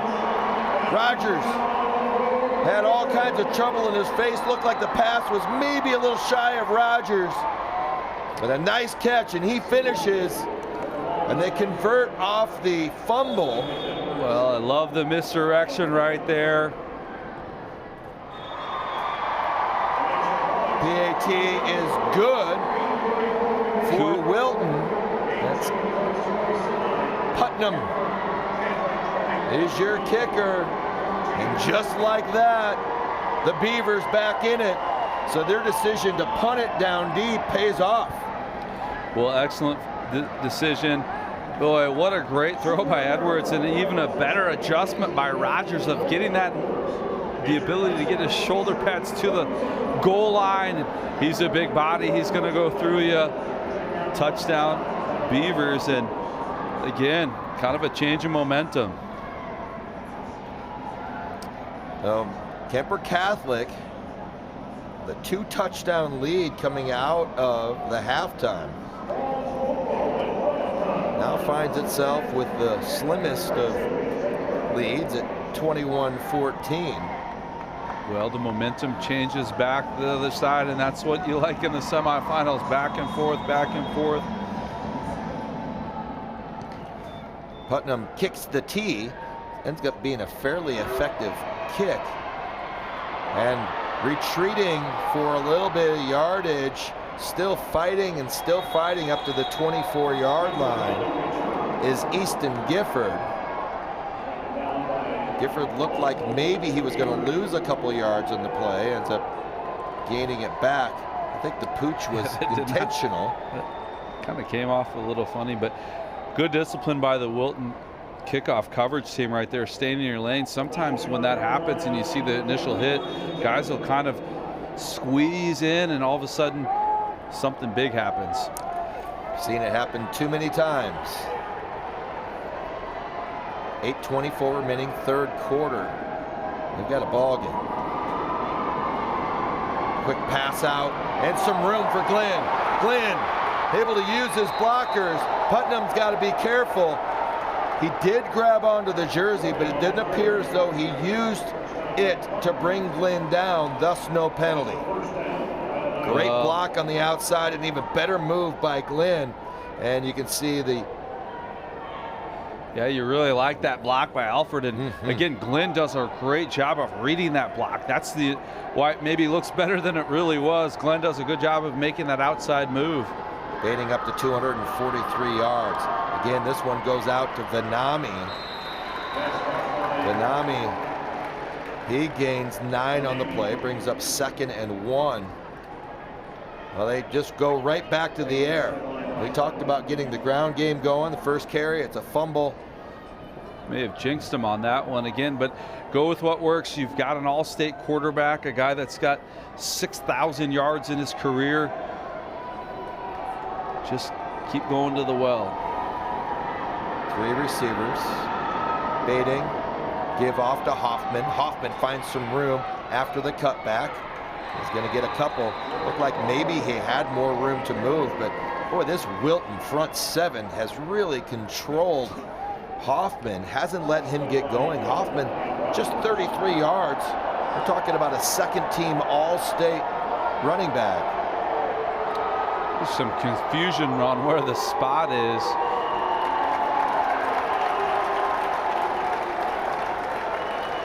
again, you add a few guys. It's sometimes the communication piece is where it makes it most difficult. I do know they have an electronic system where they can talk to him. Good job of getting on the same page and making sure the fans weren't real unhappy. So first down. Baiting on the roll. And again, beautiful flat route. As Glenn runs that. Took us a while to mention Glenn's name, but since we did, he has been an integral part of this passing attack. Glenn now up and over 100 yards. We just see how dynamic he is, and a good yards after a catch type of receiver right there. Wilton may be a little lucky right there. The two defenders ran into each other. Alford was running by himself right there. I think Baden had already decided who he was going to throw it to right there. Again, though, good decision making by Baden. Hoffman tests the middle of the defense. As much success as we've seen him have throughout the afternoon, picks up 5+. Mentioned Glenn Griffin up 5 catches for 129 yards. One of them a 64-yard touchdown. Well, one thing you like about Kuemper right here, though, Wilton scores, and now they're grinding out a drive, kind of trying to take that momentum back. It's a big-time response by a team. Off to Hoffman again, and he's corralled before he gets to the line of scrimmage.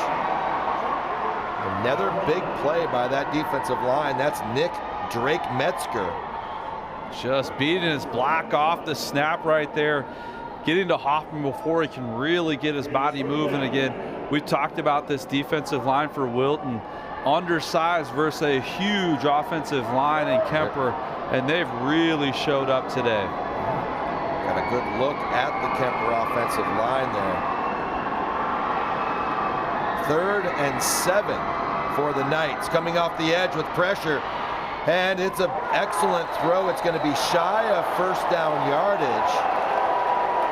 Glenn on the catch again. It's going to bring up a 4th down and a long one. Oh yeah, what an excellent job of getting his hands underneath that ball before it hit the turf. Boy, I love the pressure Wilton's putting on Beatty, not really letting him step into those throws, at least giving themselves a chance. But what an excellent catch right there to at least give yourself a chance to extend this drive on a short 4th down. First down, no sure thing. You see Wilton shifting around on that defensive line. Appears to be confusing Keer Catholic on a regular basis. Yeah, and I think they just were running out of a little bit of time on that play clock. A big play right here. You can't afford a delay of game penalty in this situation right here. But you're right, that defensive line, where the pressure is coming, really has given that front 5 some fits for Kuemper, certainly on run plays. They've done a pretty good job of keeping a pocket.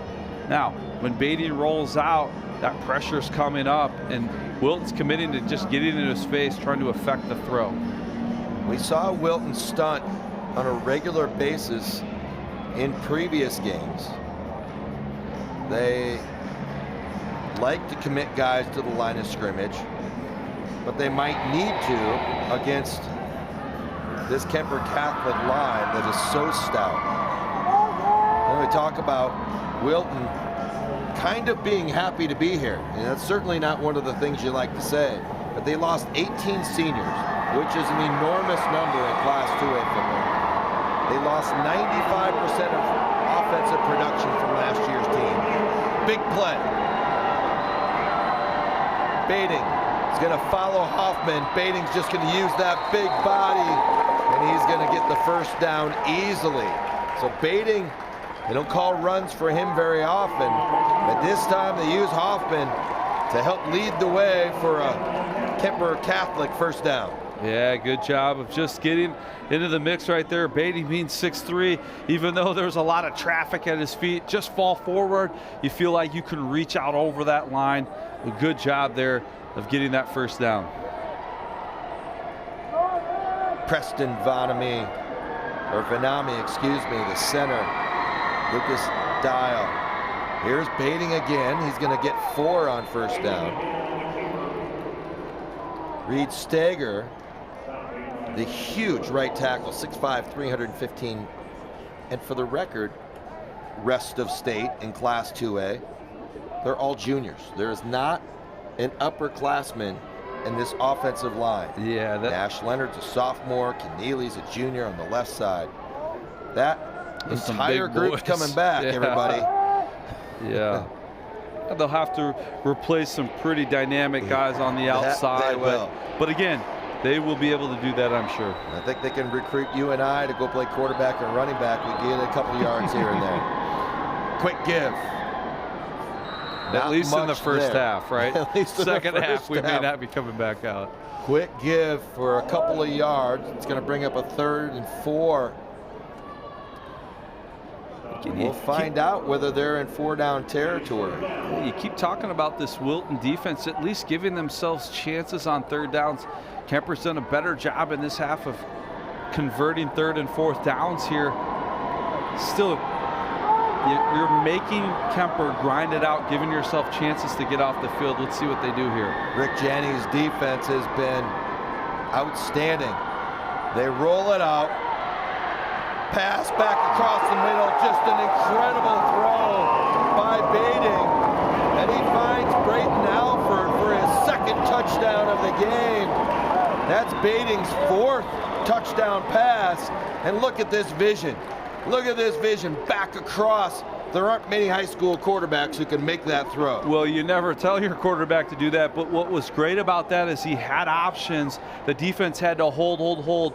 Alford does a great job of setting down in the zone right there, providing a big target. What a great recognition of where his player was in an even better throw. Well, you see Baiting, even though he's rolling to his left. PAT up and good again. Back to a 2-score lead. When you watch Baiting roll to his left, he's still able to get that front shoulder to his target before he delivers, before that ball will sail. Watch Baiting go to work on this drive. Big play to Glenn to get it started. A lot of damage done through the air. There's Vanami on the catch. Here's yet another one. Another out to Glenn. Just so many weapons. And there's a great catch by Glenn. Yeah. They're able to roll him and nail the touchdown. Watch this. What great footwork. And he just buzzes that pass into the end zone. Snatched out of the air. And this passing attack is something else. Well, we talk about just the weapons they have. There was 3 receivers in that general area, right? Glenn was in the corner. They had Ryan Lucas shallow, and then Alford sets down right in the middle. So tough to defend that. Kick is deep. They're going to let it go into the end zone. So Wilton, they recover a fumble, get into the end zone, trail 21-14. Now they find themselves down by 14 points again. This is one of the toughest things here, but you have to keep holding serve, right? If you can keep getting it back to a 1 score, you just need 1 stop, and I'm sure that's what Wilton's talking about over on the sideline. Continue to try to hold serve with this high-powered offense and just give yourself a chance late in the 4th. Ryan Hetzler's telling his team continually, we've been here before. They go back under center, and this time, nothing doing on first down. Bring up 2nd down and 10 as Noah Gray is stopped before he can pick up any yardage. Well, what Coach Hetzler told us a lot about this team is they do play with that chip on their shoulder, right? They weren't expected to be here with all the things that they lost. Again, keep grinding it out, be that gritty team. On the move, nothing there. Smartly thrown out of bounds for Edwards. It does bring up a 3rd and long, but we saw maybe the opposite decision at the end of the first half, where he decided to throw one up for grabs. Yeah. Possibly cost his team points. This time he doesn't do that. Boy, and Coach Hetzler's wondering about a pass interference. Putnam gets taken out across the middle right there. Maybe it was beyond the line of scrimmage.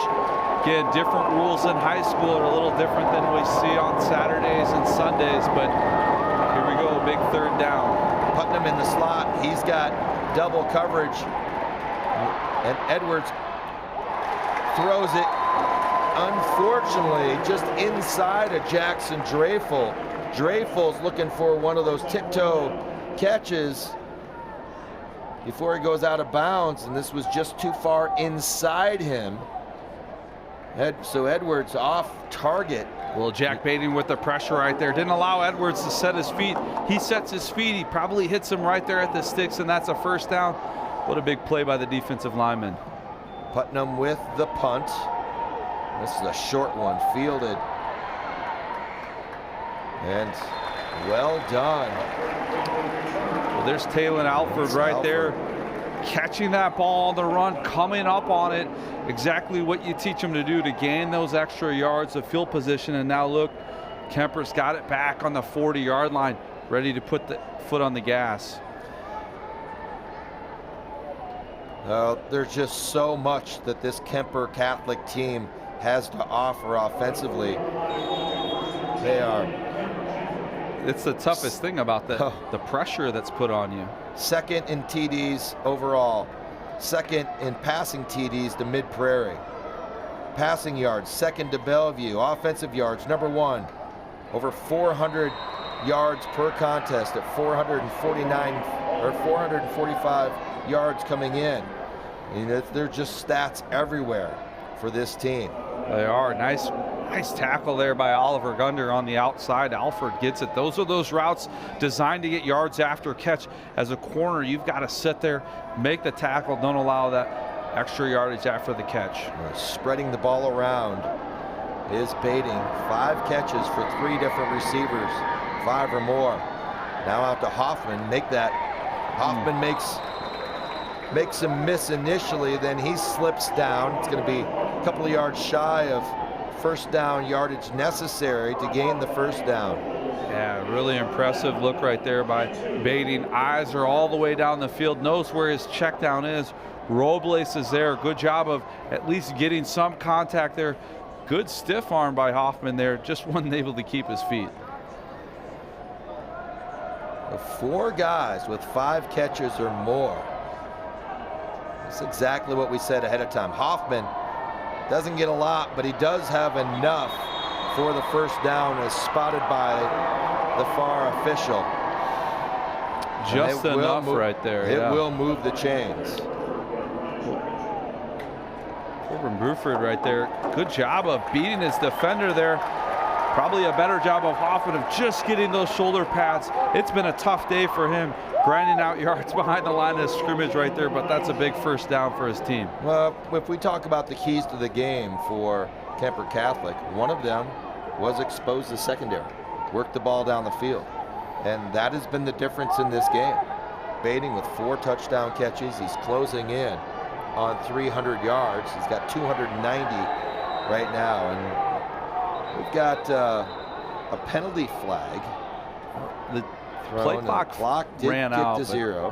They're probably asking why they didn't pump it. Yeah. Now they'll get together and chat about it. It did seem like an unusually quick clock. The hard part is that when they put the ball down, then that 40 seconds starts. Again, that seems fast for the coaches because it's going in a hurry right there. Someone's not going to be happy, I'm sure. A discussion taking place about this penalty. The longer they discuss, I think the better chances they pick up the flag. Probably, maybe. In this situation itself. Now they're going to call in a 5th guy.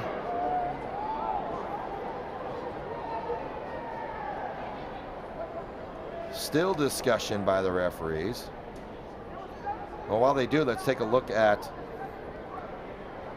Class 5A and the semifinals. Please put 25 seconds on the play clock. It'll be first down. All right. We'll start on my whistle. Just as I call for 5A, they decide it. And you see Dowling Catholic, a winner over West Des Moines Valley. Well, avenging a loss from the regular season. crazy graphic is that's happened more than once by both teams. And Liberty advances. Liberty very impressive in their win over Waukee Northwest. Hoffman, again, really not a lot of room there. Hoffman picks up 3 yards. Oh, Francisco Hans, a wrestler in the winter, wrestling Hoffman down right there. Good job of just getting some yards. You love those wrestlers as D linemen.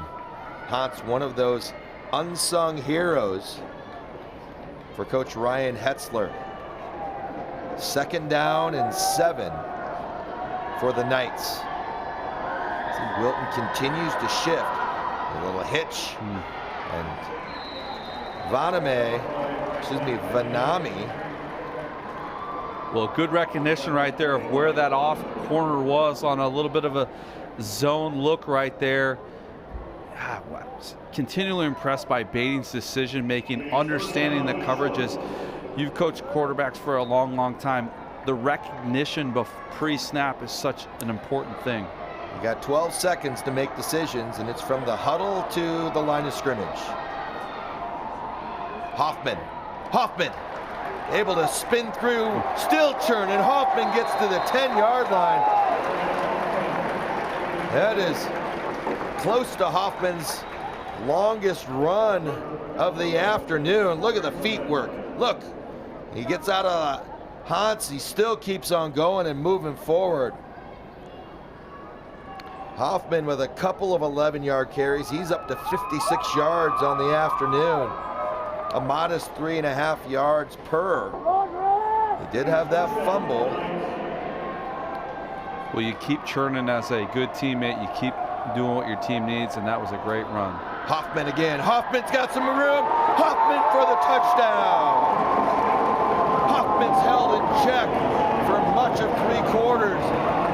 And he churns up 21 yards in his last 2 carries. And it's a touchdown for Keer Catholic. And this is their largest lead of the game. Yeah, and on that play, we talked about the keys of the game, exploiting the secondary, and then that drive right there, dominate the line of scrimmage. This has probably been the first drive where we really felt like Kemper's offensive line took charge right there, and Hoffman cashed in on that one. So we do have a whistle on the field. We have a player that's down. And take a look at the Class 1A bracket. The games that Brett and I had the pleasure of calling yesterday, 2 outstanding games. South Hardin put up a heck of a fight against #1 top-seeded defending state champion West Lyon. Well, we talk about Kuemper having a big line. West Lyon was big all over the field, hard hitting. South Hardin played a great game. Just in that second half, wore out just a little bit. And then Regina able to bring the winning streak to an end of Grundy Center. The Spartans streak snapped at 50. PAT up and good. Equally impressive, Regina's offense. They were explosive. Really in that second half, went out of script and just continued to run the ball. Savion Miller was outstanding. You know, Charles Mayhall may be the hardest hitting kicker that I've ever seen. Baiting out to Hoffman, and Baiting just showing off this afternoon. This is that run by Hoffman that just seemed like he just would not go down. And then they give it to him the next snap, and Hoffman finds as much room as he's had. Hoffman scores from 11 yards out. Keer Catholic has a 21-point lead, and Wilton has a huge hill to climb. Yeah, certainly. And again, Kemper's kind of showing why they have been the #1 team for the most of the year in Class 2A. Just able to do things, and maybe on nights when the rush game is not what it needs to be, they've thrown for almost 300 yards. You think you can contain Hoffman, and all of a sudden the ball's flying all over the field. Just a really difficult team to defend.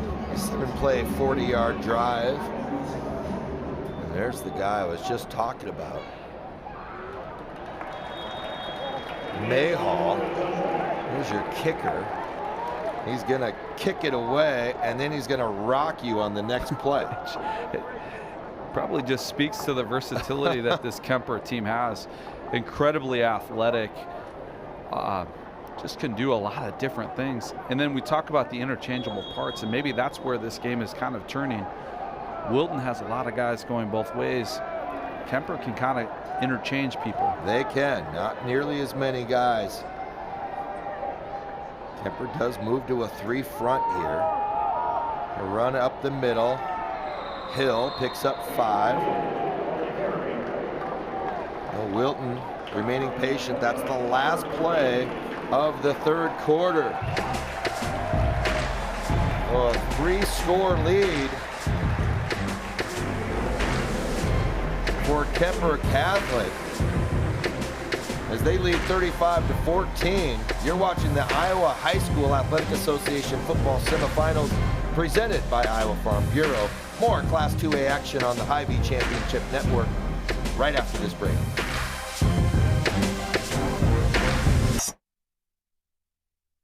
Nothing matters more than our community and our patients. So when flu season's here, I love that I get to help protect them. When you get your flu shot at Hy-Vee, you can earn a 20-cent fuel saver. Scheduling your flu shot appointment is quick and convenient. Because you can just walk up when you're shopping or schedule an appointment, whichever works for you. Allowing you to pick a time that's best for you and your family. Keeping families and communities healthy feels good. Visit your Hy-Vee pharmacy, get your flu shot, and earn a 20-cent fuel saver today. I don't get it. Why is there uneven crop emergence out here? Great question, Jill. From what I've seen, soil compaction from your sprayers and grain carts is the likely culprit. This can hinder root penetration and emergence along field edges. What would I do without you, Tom? Hey, that's what I'm here for. Let's catch up later. I'm needed over in Monroe County. From personalized insights to year-round support, Channel Seed pros always show up. Channel, all in, all season. Nice guy. What does commitment mean? To protect what's important? To invest in the future? It means providing peace of mind. It's what reliable people do. It's what local banks do. Banking in Iowa goes beyond transactions. Banks work to help people and small businesses succeed. And Iowa banks are proud to be trusted partners in building confident banking relationships. Iowa Banks, your partner through it all.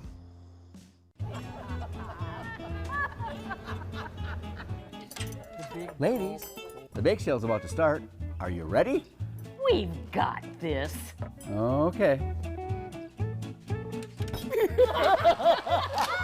Oh, guys, he's here. Quick start delivery for Janet. Bring it here. Let's get this bake sale going. Yeah, come on. Best bake sale ever. Oh, yeah. Let's dig in.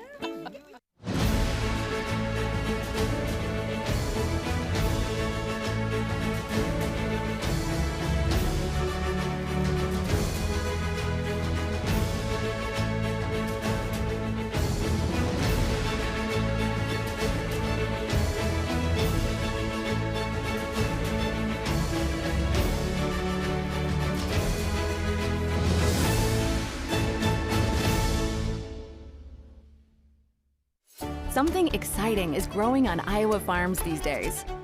Innovation. From tractors that seed, weed, and harvest with data-driven precision, to drones that scout or plant cover crops to protect soil and water. Even our animals live in smart homes with round-the-clock care. Technology keeps your food safer, water cleaner, and makes us more sustainable. Because what we do here benefits everyone here. Life on the farm makes everyone's life better. IHSAA Semifinal Football is brought to you by the Iowa Farm Bureau, proud title sponsor of the IHSAA, championing youth through sports and education. And by Cookies, epic sauces and bold seasonings. Remember, smart cookies use cookies. And by the Iowa Bankers Association, Iowa Banks, your partner through it all. Wilton on offense. That's exactly where they need to be. They trail. #1 top-ranked Keer Catholic by 21 points. They've been behind before, but not this far, not to this kind of team. Looked like a funny snap. Edwards hoisting it down the field, looking, but it's way off the mark on 3rd and 5. And the Beavers are going to have to punt this one away unless I am ahead. I am. Check that. Sorry, audience. It was 2nd and 5 through. Lucas Steele just delivers a blow. Doesn't allow Edwards to get into that throw. Has one-on-one coverage down the middle of the field. Go ahead, take a shot right there. Just couldn't step into the throw. That's a tough one. Edwards has Hill to his right. Edwards on the roll. Good clear. He's going down the field. He's got a receiver. Oh, just over the outstretched hands. Brisker had his man beat. Edwards just a little too far, tips the fingertips. An excellent job of sealing the corner. That was as good of moving pocket that he'd had to throw in quite some time. Well, and good recognition of the route right there, just out of the fingertips. You feel like that's how close Wilton's been all day, just a fingertip away. So 4th down, Wilton really has no choice but to go for this on 4th and 5. And they go to Putnam, who's able to haul it in. Putnam makes a move. Putnam on the run. Putnam to the 20, to the 10.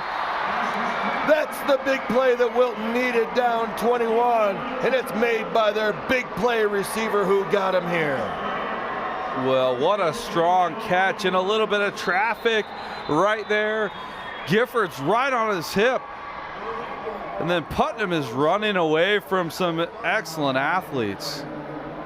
So we do have somebody down on the field. I just hope that's somebody that's fallen victim to cramps. Looks like that's what it could be, the way he's... Yeah, it does. It gives us a chance to take a look at the 4A bracket. These games were completed a couple of nights ago. Top-seeded Xavier was tested in a big way by Newton. Xavier trailed a couple of scores in that one, and then, what a game then they that became was. Xavier. Yeah. Back and forth. Yeah, it was. Newton, what a great fight they put up. Newton's quarterback, Klein. Boy, did he put on a show. How many quarterbacks have we talked about, though, on this tournament? Right. Just excellent quarterback play in the state of Iowa. And then Pella able to beat Sergeant Bluff Luton. The battle of once beaten teams. Yeah, that Pella team just seems to be that kind of do everything right. Very similar to a Grundy Center type team, just able to turn it out. Pella was able to win. Grundy just wasn't able to get it done. So the big play from Putnam gets Wilton down in for a 1st and goal. It's Hill. Picks up 3 yards on 1st down. Putnam now 3 catches for 101 yards. Just shows that big play ability again. Kuemper's done a really good job of limiting his touches right there for good reason right there. You saw what a great snag and up and down the field. Tremendous looking athlete. It's a 4th down play as well. Edwards on the roll. Edwards stops. He throws it up. And the pass knocked out.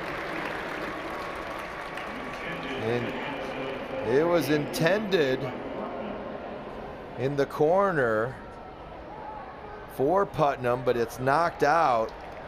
Well, even had he come down with it, I think he was... Well, Gavin Kane does a nice job of dropping off of his receiver right there. The short route was who he was guarding, but I think he knew who they were trying to get it to. Drops off just at the last second to defend that.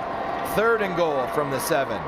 Edwards going to keep it himself. Edwards up the middle. Edwards stopped at the 2-yard line. Maybe just inside. Brings up a 4th and 2. Good play call there. Now everything is at their disposal. They being Wilton. Yeah, Jack Baden about flung him right into the end zone right there. Good job of bringing him down. Kuemper bringing in some big boys on the D-line right here. Yeah, interesting call right here. Wilton's run the ball so well today. It's 4th down. You got to score right here to give yourself a chance. Edwards goes under center. He's got eye backs. He gives it off to Hill. Hill goes in, reaches over. Touchdown, Hill.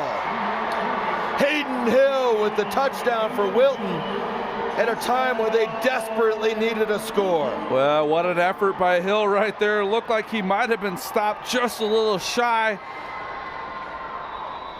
Good discipline of reaching over the line right there. Kudos to that line, though, just giving him a little space. Bodies strewn between he and the goal line. Oh, again, what awareness, though, just to keep fighting. That initial contact, it didn't look like he was going to get in there. Reaches over, and what a drive by Wilton. They needed that one. Boy, if you're the community of Wilton, how proud are you of this team? Again, 18 seniors gone from last year's roster. Putnam's PAT is good. 95% of offensive production for Wilton gone from last year. And here they are fighting against an outstanding #1 top-seeded Keer Catholic team. And they're down a couple scores here in the 4th quarter. It's still an uphill climb. Well, what an effort. And I think you talk about those things just as a program in general. That we talked about community, and there's probably reasons why during these state playoffs we see a lot of the same communities in here. It's teams like this team right here that just continues to fight. Undersized, maybe out-athlete just a little bit, and they're fighting. They've got a shot here. Something happens, they get a big stop. You never know. You never know. Wilton known more for its wrestling over the years than its football program, but clearly that is something that is in the midst of being changed. So Putnam will put a foot to it. You see Keer Catholic guarding against a potential onside, which does not have to be announced in high school football. Line drive kick taken by Gifford. Gifford coming off. Gifford changes direction. Gifford with a nice return up to the 28-yard line. And each time that Wilton has scored, Keer Catholic has responded and scored right back. This #1 offense that averages over 400 yards of offense. They score touchdowns like they're going out of style. They do it every which way today. 4 through the air, and the last one on the ground. Wilton needs a 3 and out. Yeah, this is where you have to dig deep if you're that defensive line. Those big boys have been leaning on you for most of the game. Find some fight in there. Give to Hoffman. Hoffman was bottled up largely until the last drive, where he finished it off with a couple of runs totaling 21 yards. Hoffman picks up 3 on a 1st down carry. And Keer Catholic would like to work some clock. Yeah, and that's kind of the interesting, where do you go with your play calls here? You've been throwing the ball all over the place, but again, you want to sustain those drives. It's probably those passes that they've gotten on the edge, maybe those wide receiver screens, that type of thing. But get that clock to stay moving. See, the blitz is coming. Bating gets it out quickly. Glenn not able to hold on. When you got defenders bearing down on you and you got to jump up to get a fingertip catch, that is not easy. Pass was a little high. Yeah, it was. That's the one you want right on the numbers if you're a quarterback's coach. Again, catchable ball. And in these instances, as the clock needs to keep running, that's what you have to really secure first. It looked like Glenn tried to maybe go upfield just a little bit early. Bating's made those throws look easy from shotgun. A lot of times you don't have the laces. So to get and deliver it quickly. Here comes Bating. Bating throws it down the field. This time Glenn's able to bring it in. Glenn runs the curl route, comes back inside to the hash, and he signals 1st down. And he is correct. So a big play on 3rd down. And that takes Bating over the 300-yard mark. Well, excellent catch right there. Both a good throw, designed there as a zone beater. Glenn just sits down in there. Again, up into his feet. Good catch there where the last time kind of let it get through his hands right there. Way to come back and have a lot of confidence in your receivers. Griffin Glenn, 7 catches, 149 yards. Did not have a catch in the 1st quarter. Again, out to, oh, Vanami breaks a couple of tackles. He's into the clear. He will score easily. Vanami on the hitch route. He shows off, and it is on. Look at that. Great block on the outside. He does the rest. Well, Braxton Vanami with his second touchdown, and he is over the 100-yard mark himself, well over. What a move. Looked like a little bit of a screen. He had some big linemen out in front of him. Good job of coming back to the ball, making one man miss, and then doing the rest with your feet. How about this? Between the two of them, Braxton Vanami and Griffin Glynn, 14 catches for 300 yards and 3 touchdowns. Yeah, just point after is good again. And just like we said, Wilton, great drive, goes down and scores. Keer Catholic able to respond. And if you're Wilton, you throw your hands up in the air. Well, the signs of championship type teams, right, is they always answer the bell. Keer Catholic certainly, every time it seemed like Wilton has been trying to inch their way back into this game, Keer Catholic dials up the right play call right there. And we just talk about the versatility and the different people that they can go to. Vanami, Glenn, Alford. We're not even talking about their all-state running back in Hoffman. Now, Brock Bading has put on a show this afternoon. Let's start with the negative. He did throw an interception. But aside from that, 365 yards and 5 touchdowns will allow him the one mistake. And you talk about that as a quarterback. It's hard to avoid, right? Boy. I don't know a quarterback that hasn't thrown an interception. It's how you respond to that. And Bading has shown why he is probably the cream of the crop in 2A quarterbacks. He is certainly the best pure passer. That's, yes, I mean, lots of good athletes, really good quarterbacks. When you're talking about throwing the ball around the field, Bading is something special. 29-yard line is where Wilton will start. And you could see a little, now they lost a hop in their step, didn't they, Wilton, after that last score. Well, it's got to be done, and it's got to be done in a hurry. And quite honestly, that's not really this offense. They do have a big play guy in Putnam, but trailing by 21 with 8.5 to go. It's a tall task. Certainly is. And again, you just continue to talk program setting. Keep fighting, keep fighting.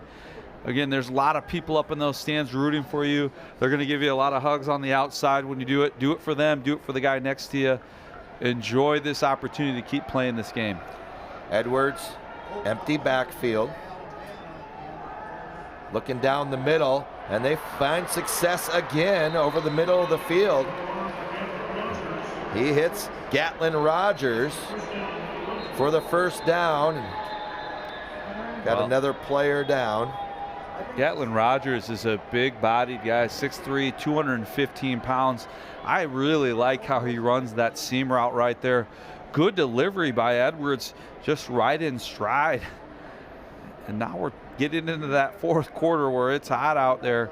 A couple of cramps, seemingly, but. Yeah, when Rogers is running down the seam, it's a little bit different scenario than a lot of guys. Sometimes they have to worry about getting hit. You got to be worried about getting hit by Rogers. For sure. It's a big kid. You can see him there. Putnam goes 6'5". You can see Rogers, yeah, not quite that tall, but not a lot shorter. He's got some weight. Spent a little time in that weight room. So we do have 2 more semifinals after this one tonight. Maybe take a look at who's on deck after this.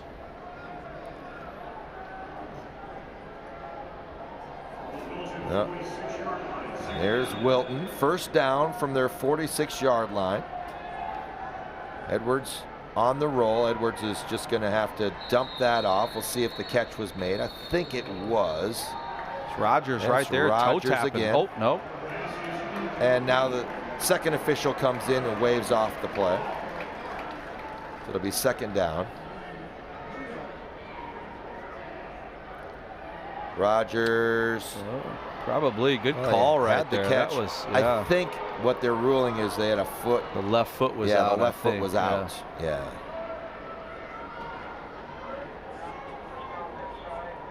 Second down. Edwards does have a backfield mate. It's Hill, and he's just going to dump it off to Hill. Hill's got some room to run. Hill goes out of bounds. Well, good awareness on that. Your check down, just release just a little bit. Good job of getting that ball out. Well, Edwards, certainly the lower profile quarterback, but he has done himself proud. He's now thrown for 190 yards himself. He's run for another 49. So we're talking well over 200 yards of total offense. And running for his life. And running for his life. Hill, on third down, to try to surprise him, he picks up a couple before he's tripped up. And it'll be a 4th and 3 play. You know, state the obvious when I say that Wilton can't afford to be stopped. They'll be fortunate if they have 2 additional possessions after this one. You think if you score, you're probably going to have to go into that onside kick type mentality, but you see Edwards trying to escape. Edwards going to work upfield, and he is going to be stopped short. Just short. He is. It's going to be a half-yard short. Edwards does everything he can.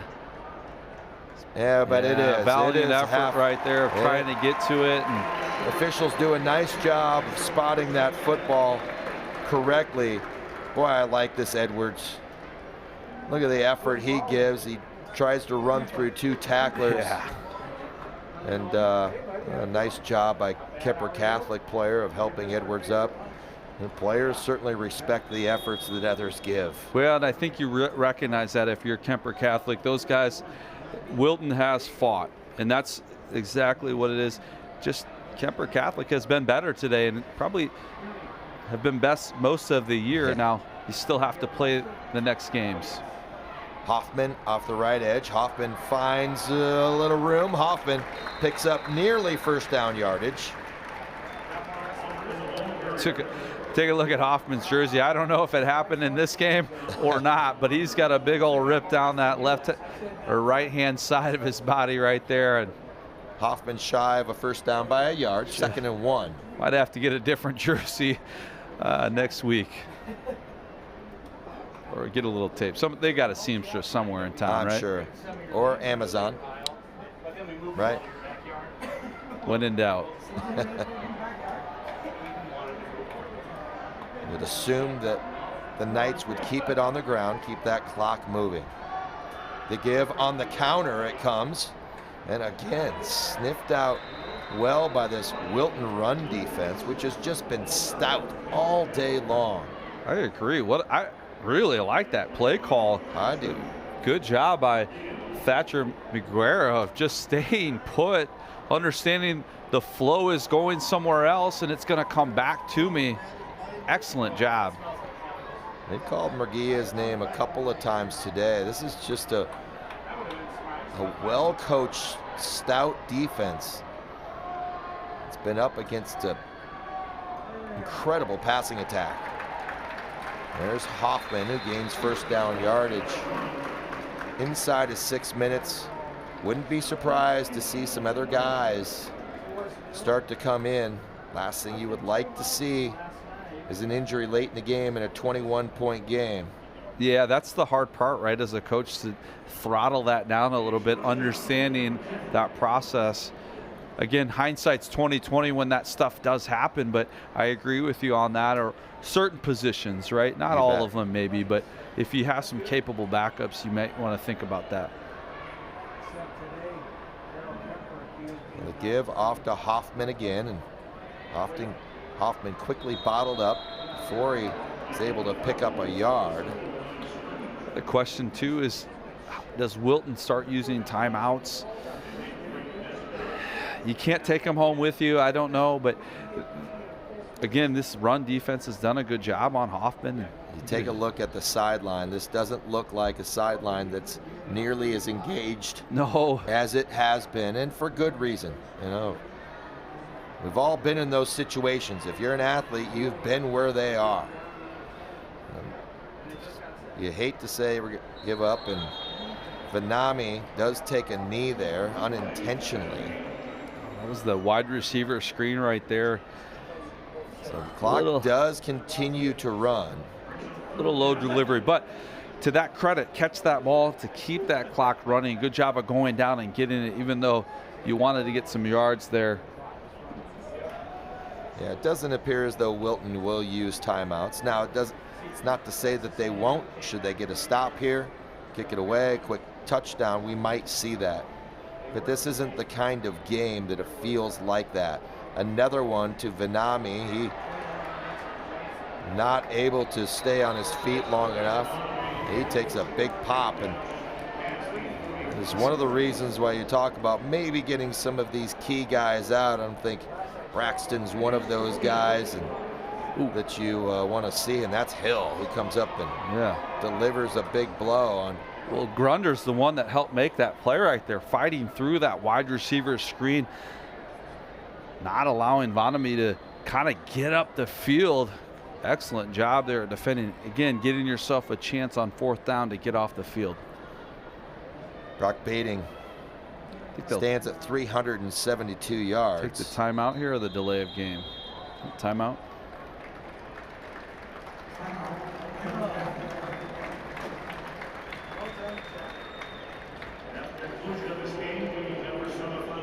Well, let's take a look at the bracket that's yet to be completed this afternoon's games.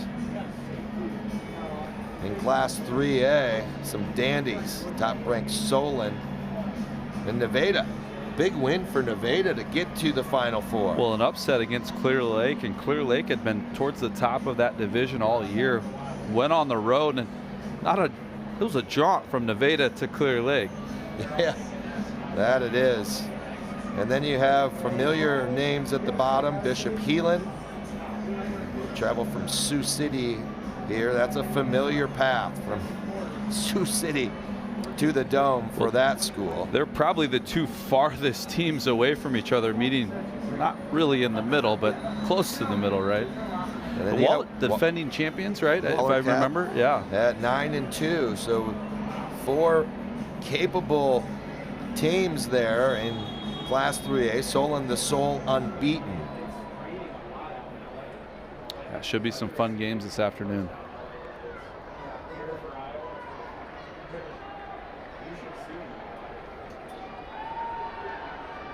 Bading goes down the field, and Glenn able to haul it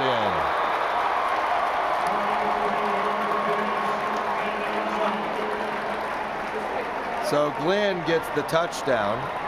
See the celebration, not quite as jubilant or exuberant as it would be at other junctures. No, but a tremendous catch. Boy, and again, Wilton's probably selling out right there on a 4th and short. Great play call, great pass, and even better catch right there by Glenn, showing why he is an excellent receiver. Glenn now 8 catches, 182 yards, and 2 touchdowns. Vanami, 9 catches, 158 yards, and 2 touchdowns. Brayton Alford, 5 catches, 42 yards, and 2 touchdowns. Brock Bading, 27 of 38, 405 yards, and 6 touchdowns. Oh, he's been outstanding. 405 yards through the air, showing just an excellent, and one thing that goes unnoticed is just his presence of just letting things develop. Again, you watch young quarterbacks, that doesn't always happen. Throwing guys open, understanding coverages, routes, the patience that he has in the pocket. Boy, it just makes Kuemper really difficult to beat. Well, if you decide that you're going to focus on the run, which Wilton appeared to have done prior to tonight's game. This is the passing attack you have to deal with. If you let the passing attack be the focal point of your defensive game plan, then you have Hoffman to deal with. Well, and I think that's what, again, we talked about Kuemper, why they're so difficult to defend and beat, is they just offensively can do it all. And then we don't talk a lot about their defense. Well, they put up 49 points.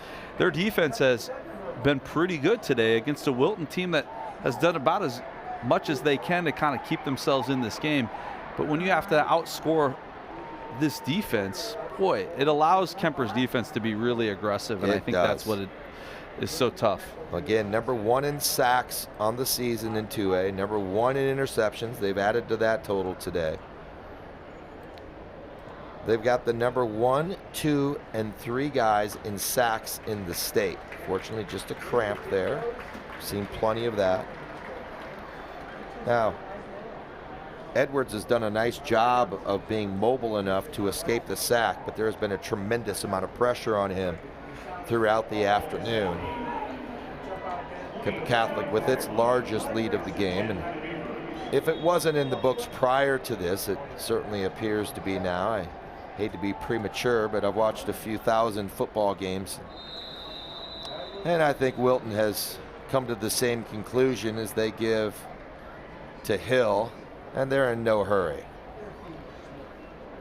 So well, Hill does gain 7 yards on first down, and Hill has had a nice day. 11 carries, 47 yards. He does have a couple of touchdowns as well. He's got that to take with him from this semifinal appearance.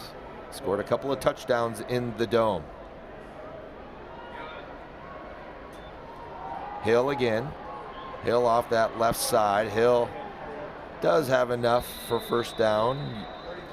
Yeah, and I think that's where you're seeing Kuemper's wheeling some different guys in here, getting some of those guys off the field. Alfred, who's done an excellent job on both sides of the ball, coming off the field. Yeah, I'll take him on my team. Yeah. That front looks a little bit smaller than it was a couple plays ago, so getting a lot of these guys. Edwards on the run. He'll get it out. Another reception for Gabe Brisker. Brisker, the possession guy on this team. Brisker has his 4th catch. And now Glenn getting a good one. Yeah. Healy's been excellent on the defensive line. And a lot to be proud of on both sides of the ball, I really do think. Give off to Hill again. Hill finds some yardage up the middle. That'll pad his totals. You get on Kuemper's side, you get in some young guys, some valuable experience in the playoffs. You talked about that offensive line. Everybody's coming back. You do have some playmakers that have played some big parts. Now, again, you lose some of those big guys, but Griffin Glenn's back again next year. And so you've got a receiver that's excellent. I would guess the shelves are not empty. No. Another give to Hill. Hill doing the bulk of the work. I should say Hill doing, well, Brisker did have that catch. I'm going to say all the work, but all the carries, at least on the ground. Clock continues to wind. It's 1:35 and counting. Wilton doesn't want to give the football up.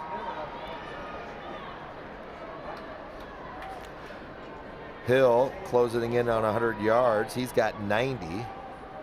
Let's see if they can get him 100, and he's close there. Yeah. Again, you look forward to the 2A championship. You know, Van Meter's been playing great football. Yeah. They're very defensive minded. They're going to have to figure out how to score a little more than they did today. Now, again, good thing you have a week to game plan and to figure out what can we do to take advantage of that. But they've got 2 capable running backs that I think can take the air out of the ball, and that's really what it's going to take against this Kuemper team. Is that time of possession is going to be so critical in that championship game. It is. Van Meter's defense, it's a different beast. They bring a certain amount of authority to the field. And again, we talked about it frequently in our broadcast coverage earlier. Van Meter's been there. Champions in 21, 22, 23. Semifinalist 11 years in a row. These guys are no stranger to these kinds of situations. So they will. I think they're going to have to lean into that a little bit, right? Because there's going to be a lot of emotion and you know, kind of anxiousness in those games right there. There's some of the guys on the Van Meter roster that I'm sure were a part of those championship teams. Hayden Hill will leave the game a single yard shy of 100 yards. Like Nathan Hook on the carry right there. Looks like Wilton replaced their first team group. Great applause by the other side of the crowd right there. So proud of them. You see that student section, none of those kids wanted to leave. And again, you talk about those things, program setting. This team, I'm sure, is a team that they'll talk about and Coach Heltzer will bring up fondly. I think we all appreciate their efforts. I knew coming into this game and talking with other people. The offense, number 71. Wondering. It's a 5-yard penalty. If there was going to be down. a test for Keer Catholic coming into this tournament. And quite honestly, I didn't know whether anyone would. And Wilton did that today. They kept within a shouting distance for quite some time, but that offense of the Saints just was too much for the Wilton defense as it wore down. It's a 2-score game late in that third quarter, right? With a chance of Wilton getting that ball. And to Kuemper's credit, they continue to stay on the gas and pull away like championship type of teams do. So that'll be the last play of the game. Ryan Hetzler's team will absorb their third loss. He congratulates them as they leave the field.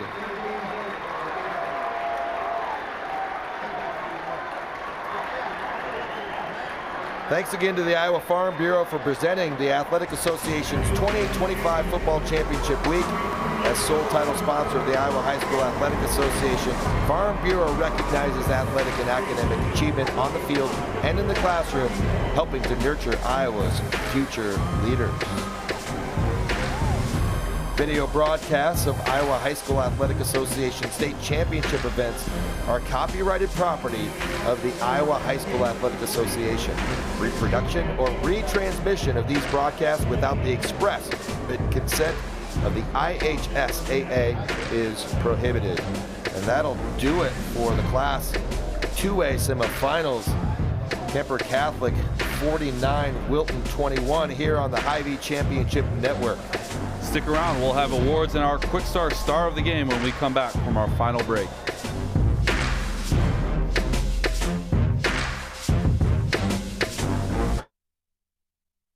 Health powers life, from the delightfully routine to the truly uncharted.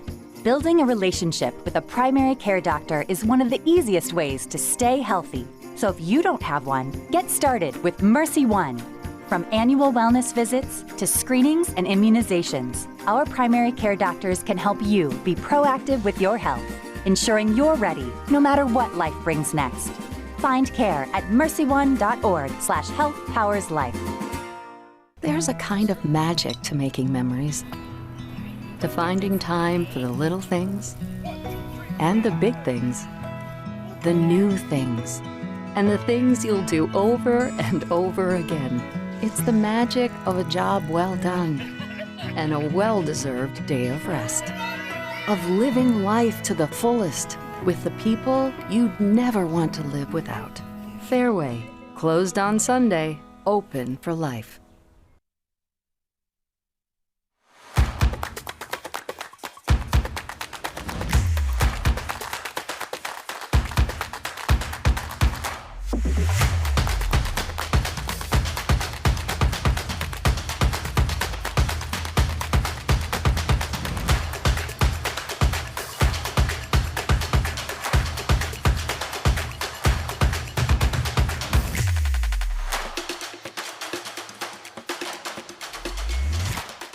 We're not just lighting a stadium.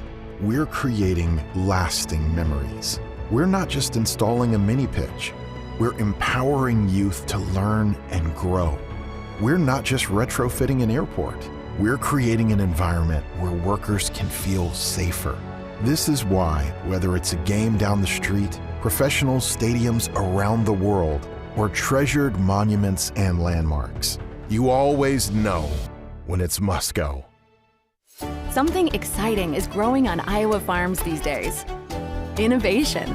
From tractors that seed, weed, and harvest with data-driven precision, to drones that scout or plant cover crops to protect soil and water.